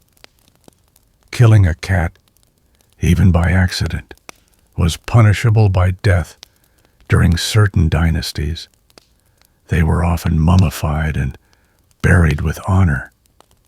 You name it, Seti, after the old word for dazzle. It follows you everywhere. Climbs the drapes, steals your ink, falls asleep curled in your lap during state meetings, completely unfazed by royal nonsense. Seti becomes a fixture of the palace. Whispers spread. The old ruler communes with Bastet, they say. The cat chooses truth. You don't deny it. You lean in. You start speaking to Seti in public, not about policy, about poetry, about dreams, about what it means to remember. Seti meows at all the right moments. You're sure the scribes are secretly taking notes. Quirky tidbit. In later periods of Egyptian history, some nobles commissioned portraits of their favorite pets, alongside religious figures, blurring the line between affection and divine symbolism. One such image shows a lapdog offered incense in a temple mural. Scholars still debate whether this was satire, reverence, or both. But even Seti gets old. One day he limps instead of runs. One day he doesn't steal the ribbon from your scrolls. And then quietly, he doesn't wake. You bury him beneath the sycamore. No tomb, no ceremony, just a tile, a single line. He remembered joy. You sit beside it for a long time. And when you return to the memory chamber that night, you bring a carving, small, smooth, full of motion. Seti, mid-pounce, eyes wide, tail curled like laughter. You place it beside the fish. The chamber accepts it. You exhale. Historians still argue whether royal memory chambers were expanded late in life or left untouched once established. Some claim additions broke spiritual balance. Others believe the chamber evolved like a second soul, growing as its keeper grew. A parallel self. You now believe the latter. Because the older you get, the more you understand memory isn't just what we save. It's what we choose to save, and who we save it for. You leave the torch burning low. You walk slowly back through the hallways, tapping the walls like they're old friends, murmuring thanks for keeping your secrets this long. In your chamber, you sleep lightly and dream of a striped kitten chasing birds in a sunlit garden, always just one step behind. The scribe returns years later, older now, confident in her stride, deliberate in her silence. She doesn't ask permission. She finds you seated near the window, watching the river shift its color under the morning sun. You don't rise, just gesture to the cushion beside you. She sits. She places something on the low table between you, a small tablet of polished stone, etched with characters so fine they catch the light, like threads. You read it slowly. It's a name. Yours. Not the temple version, not the one carved on monuments or chanted by priests. The other name. The real name. The one you whispered only to Seti in the memory chamber. The name they tried to erase. You glance at her. She shrugs. It wanted to be remembered, she says. Mainstream historical fact. Some ancient Egyptian names were preserved not in public inscriptions, but in private tokens, rings, cosmetics jars, even laundry marks that survived longer than official temple records. These artifacts often carry the only known traces of female rulers whose public identities were erased or overwritten. You ask where she found it. She doesn't answer, just smiles and says, "It's mine now." The meaning hangs between you, not ownership, but responsibility. In preserving it, she's accepted the burden of carrying it forward. You nod. She tells you about her students, about the scrolls they write, the questions they ask, the ways they mimic and resist the forms of the old texts. They want to know what's real, she says, what really happened. You chuckle. Then they're doomed, you say. She laughs too, because you both know history is never the full story. It's just the loudest one that survives. But sometimes the quiet ones linger longer. She asks if she can visit the chamber again. You hesitate, not because you mind, but because you're not sure how much longer you'll be able to guide her there. Your knees hurt. Your breath shortens more often now. You find yourself drifting into memories without meaning to, walking into rooms, forgetting why, staring at objects you once held every day, and wondering if you're looking at them for the last time. So you nod. Yes. But bring someone with you, someone who listens. Quirky tidbit. There's evidence some royal tombs included generational keys, inscriptions, or puzzles designed to only be understood by those taught the oral tradition. Like riddles meant to be passed down, they ensured knowledge flowed through trusted lines. Whether symbolic or literal, these memory chains gave future caretakers access that outsiders lacked. She leans forward. There's one more thing, she says. She reaches into her sleeve and pulls out a clay bird. Not one of yours. A new one. Crude, clumsy, and perfect. It's perched mid-step as if caught in the moment between fear and flight. Its beak open, its wings unsure. You take it in both hands. You feel the future in its weight. I didn't know what to call it, she says softly. So I didn't name it. You don't need to. You know what it is. It's not an offering. It's a mirror.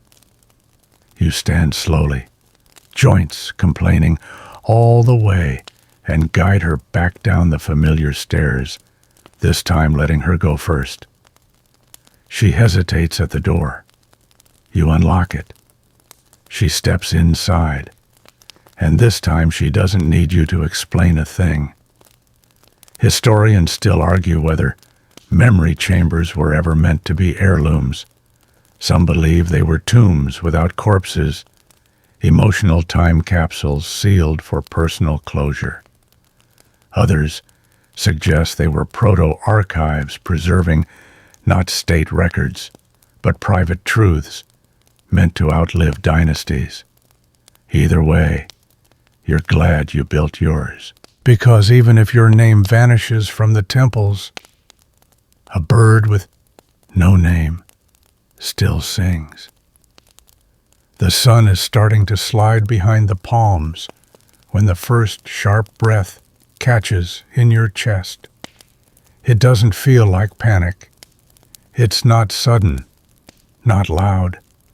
It's more like someone nudged a door inside your ribs, just a little, then left it hanging open to the wind. The air feels thinner than usual. Your fingers feel clumsy as you try to lift your cup of lotus tea, and your sandals don't quite find the floor in the same way they always have. You try to ignore it. You've had worse mornings, worse years, really. Once you survived an entire summer of ceremonial obligations in 100-degree heat, wrapped in gold-threaded linen, with a migraine, and a stubborn priest breathing garlic in your face. You didn't die then. You probably won't die now. But still, you sit down. And once you do, you don't stand back up. Your favorite physician is called. You know her well by now. She's younger than your oldest sandals and smarter than your whole council combined. She arrives with calm fingers and tight lips. And when she touches your wrist, her brow creases, but just barely. That's how you know. Mainstream historical fact. Egyptian court physicians often used a combination of touch-based diagnostics, herbal treatments, and spiritual rituals. Their tools included not just ointments and scalpels, but amulets, prayers, and even dream interpretations to understand the patient's condition. Breath and heartbeat were seen as indicators of both health and divine balance. You lie back against the cushions. The ceiling above you is painted with constellations, stars that never move, gold leaf suns that never dim. You remember choosing those designs yourself. You'd insisted the artist's copy the night sky, exactly as it looked the evening you first stepped into the palace as ruler. Not because it was astrologically significant, but because it was yours. The young scribe comes too. She kneels quietly by the foot of your bed. She doesn't speak, just watches. You remember when she couldn't make eye contact without blushing? Now her gaze is steady, strong. You want to laugh at how she used to hold her reed pen like it might bite her. She's brought the clay bird, the one she made for you. It's been wrapped in silk. When she unfolds it, the soft cloth falls away like mist, revealing the crude little form, wings outstretched, beak slightly off-center tail, broken and re-glued. It's beautiful. You nod toward the table beside your bed. She sets it down gently, like it might shatter just from being watched. Quirky tidbit. In ancient Egyptian tradition, broken items weren't always discarded. If they held emotional or spiritual value, they were carefully mended, sometimes with visible seams, then placed among personal possessions or funerary offerings. Some archaeologists believe the visible repairs were intentional, marking the object as lived and, therefore, sacred. Your cat Seti is long gone, but his cushion remains near your feet. Someone fluffed it this morning out of habit. You smile at it, like he might still come curling around the corner. You ask the girl, no, the woman, if she remembers where the memory chamber key is kept. She nods. She's always known. You ask her if she's ready. She doesn't nod this time. Just takes your hand. The pain isn't sharp now. It's more like pressure, like the weight of a crown, but upside down, inside out, resting on your ribs instead of your head. You breathe through it, slowly, carefully. The window is open. The scent of papyrus blossoms and river wind drifts in. There's laughter outside, probably one of the cooks scolding a page boy for stealing fruit again. You always let them steal. That's what fruit is for. You whisper something. It's not a prayer. It's not even a full sentence, just a sound, a shape. The woman leans in close. She hears it. She understands. Historians still argue whether dying pharaohs were allowed true privacy in their final hours. Some sources suggest a chamber full of attendants, priests, scribes, and officials documenting every breath. Others insist certain rulers, particularly female or controversial ones, were permitted a quieter death with only their chosen few by their side. You're glad for the quiet. You're glad for her. You close your eyes, and what you see is not a throne, not a temple, not a battlefield or a scroll. You see clay, rows and rows of it, carved and painted and cracked and warm. You see hands, not royal hands, not divine hands, but human ones, shaping memory out of mud. You see a girl with ink-stained fingers, giggling as she hides a bird under her sleeve. You see a striped cat leaping between columns, chasing shadows. You see a sycamore tree, wild and laughing in the wind. You see a name, not carved into stone, but whispered into clay. Yours. Not the one they gave you, the one you kept, the one you shared only with the stars on your ceiling and the birds on your shelf and the girl who never stopped listening. And you breathe once more, not because you must, but because you can, because this too is part of remembering, because even if the last sound in your throat never reaches another ear, your story has already begun to echo elsewhere, in hands that carry clay, in feet that descend steps in silence, in voices that ask gently, what did she remember? And someone will answer, she remembered everything. You wake up, but not quite.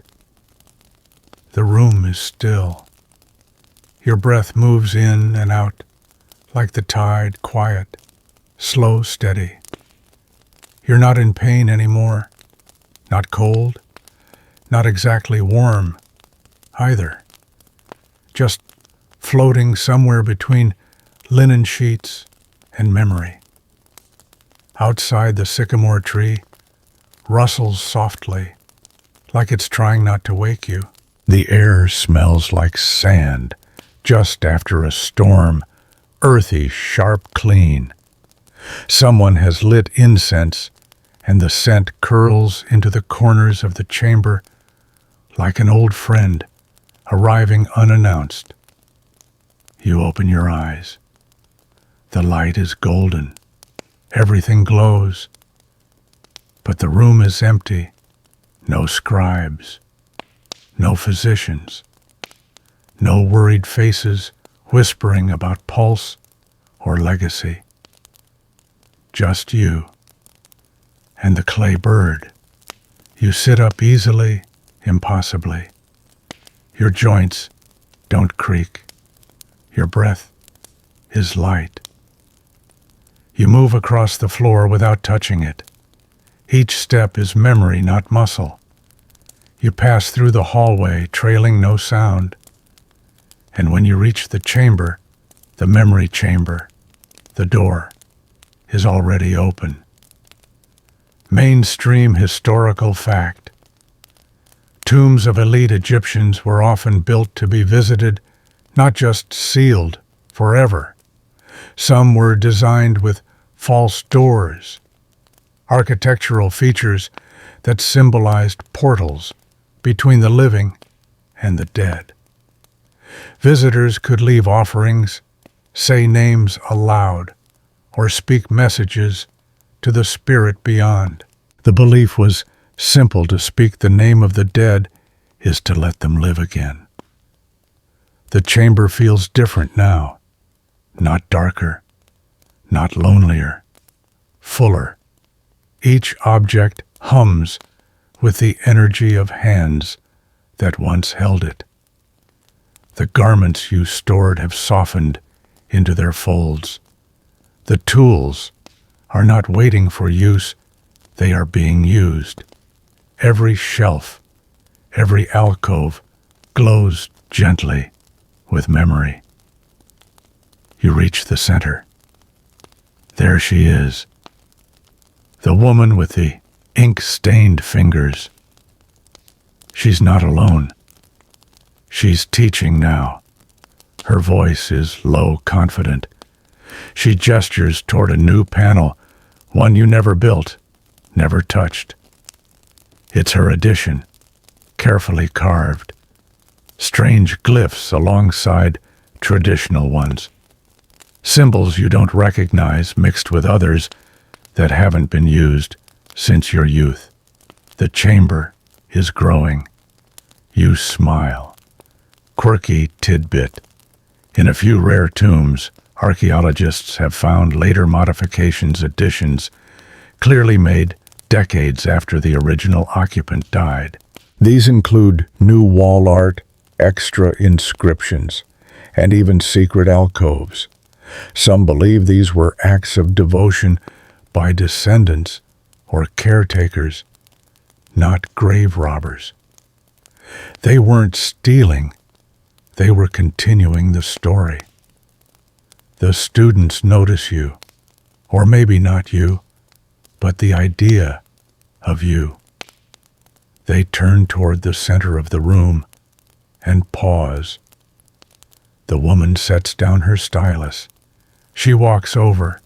She doesn't speak. She just places her hand over her heart.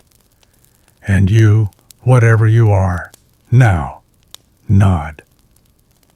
She turns back to her students, to her life, to her work, and you step backward, not because you're retreating, but because you are at last free to go. Historians still argue whether ancient Egyptians believed in personal afterlives or collective ones. Did the soul persist alone, or did it join the grand memory of the Nile? Some theories propose a kind of memory-based immortality, where what mattered most wasn't the body, but the impact you left behind, the shape of your story in someone else's hands. You drift upward, not to a throne, not to judgment, just out, into the folds of time, into the warm humming hush of a name remembered, a story retold, a bird of clay passed from hand to hand. And when your name is spoken again, not by a priest or a record keeper, but by a girl sitting cross-legged on the floor of the chamber. You helped shape it. Doesn't echo. It breathes. Because memory isn't stone, it's song. And yours has just begun another verse. You're not entirely sure where you are now, but it doesn't feel like a place that needs walls. The sky overhead is vast and soft, like linen left in the sun too long. There's no sun you can point to, and yet the light is everywhere, gentle, golden, weightless.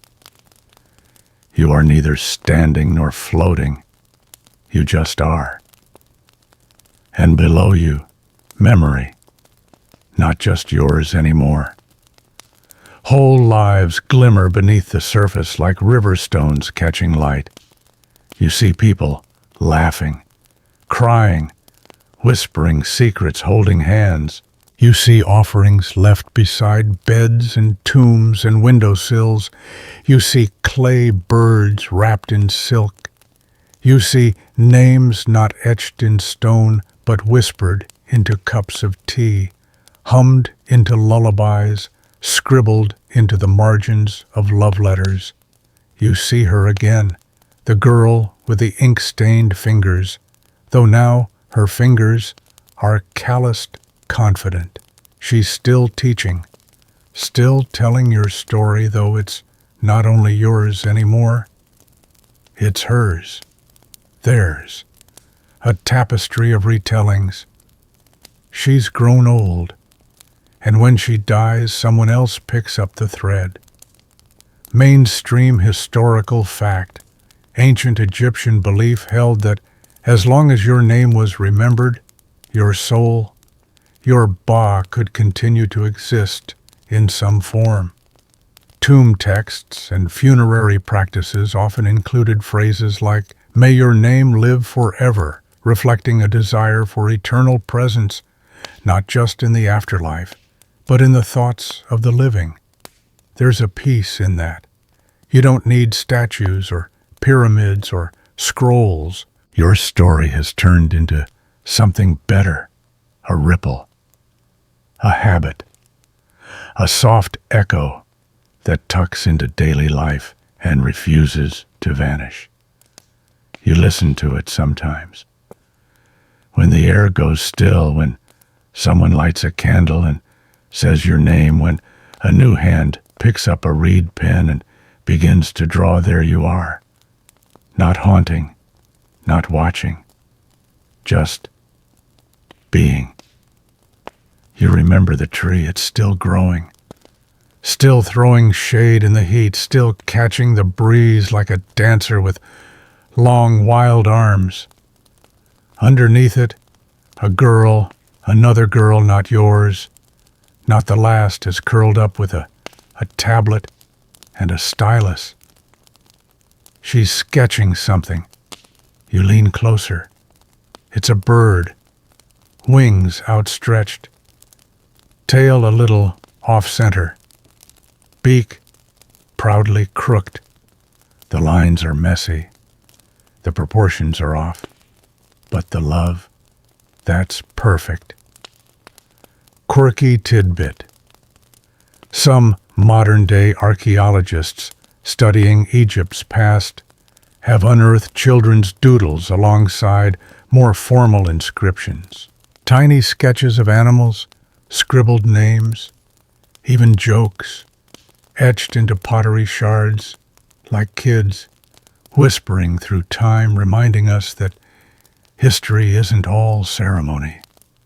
Sometimes it's just a kid drawing a bird for someone they love. And that's it, isn't it? You're not a queen anymore, not a ruler, not a legend. You're a story, a memory carried forward by a clay bird, a crooked smile, a name that won't stay buried. Historians still argue whether memory is stronger than time, whether people endure through facts or feelings, whether love, quiet, inconvenient, rebellious love can outlast the marble statues and gold-plated tombs that crumble with every passing century. But here, now beneath this vast linen sky, and above the humming river of memory, you already know.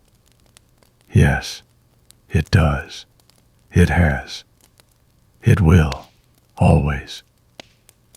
And so, as the light fades and the clay bird finally finds its rest, you settle deeper into your blanket, the one that smells a little like lavender, a little like time. The hum of the fan in the corner sounds like distant wind, the sort that stirs the trees in a forgotten courtyard. There's nothing more to chase now. No legacy to grasp, no throne to defend. Just breath, just stillness, just the soft rhythm of memory unfurling like a scroll you never have to finish. The stars above your bed blink slowly, like old friends keeping watch. You're not alone. Not really. Somewhere, someone is still telling your story, even if they don't know it. Every act of kindness, every whispered name, every laugh at a joke older than the pyramids, it all echoes back, softly, gently, endlessly. Let your shoulders drop now. Let your mind drift. The clay bird is safe, the chamber is warm, and the story has been told just the way it needed to be. No rush, no worry, just rest. You did enough. You were enough. You are enough. Sleep well.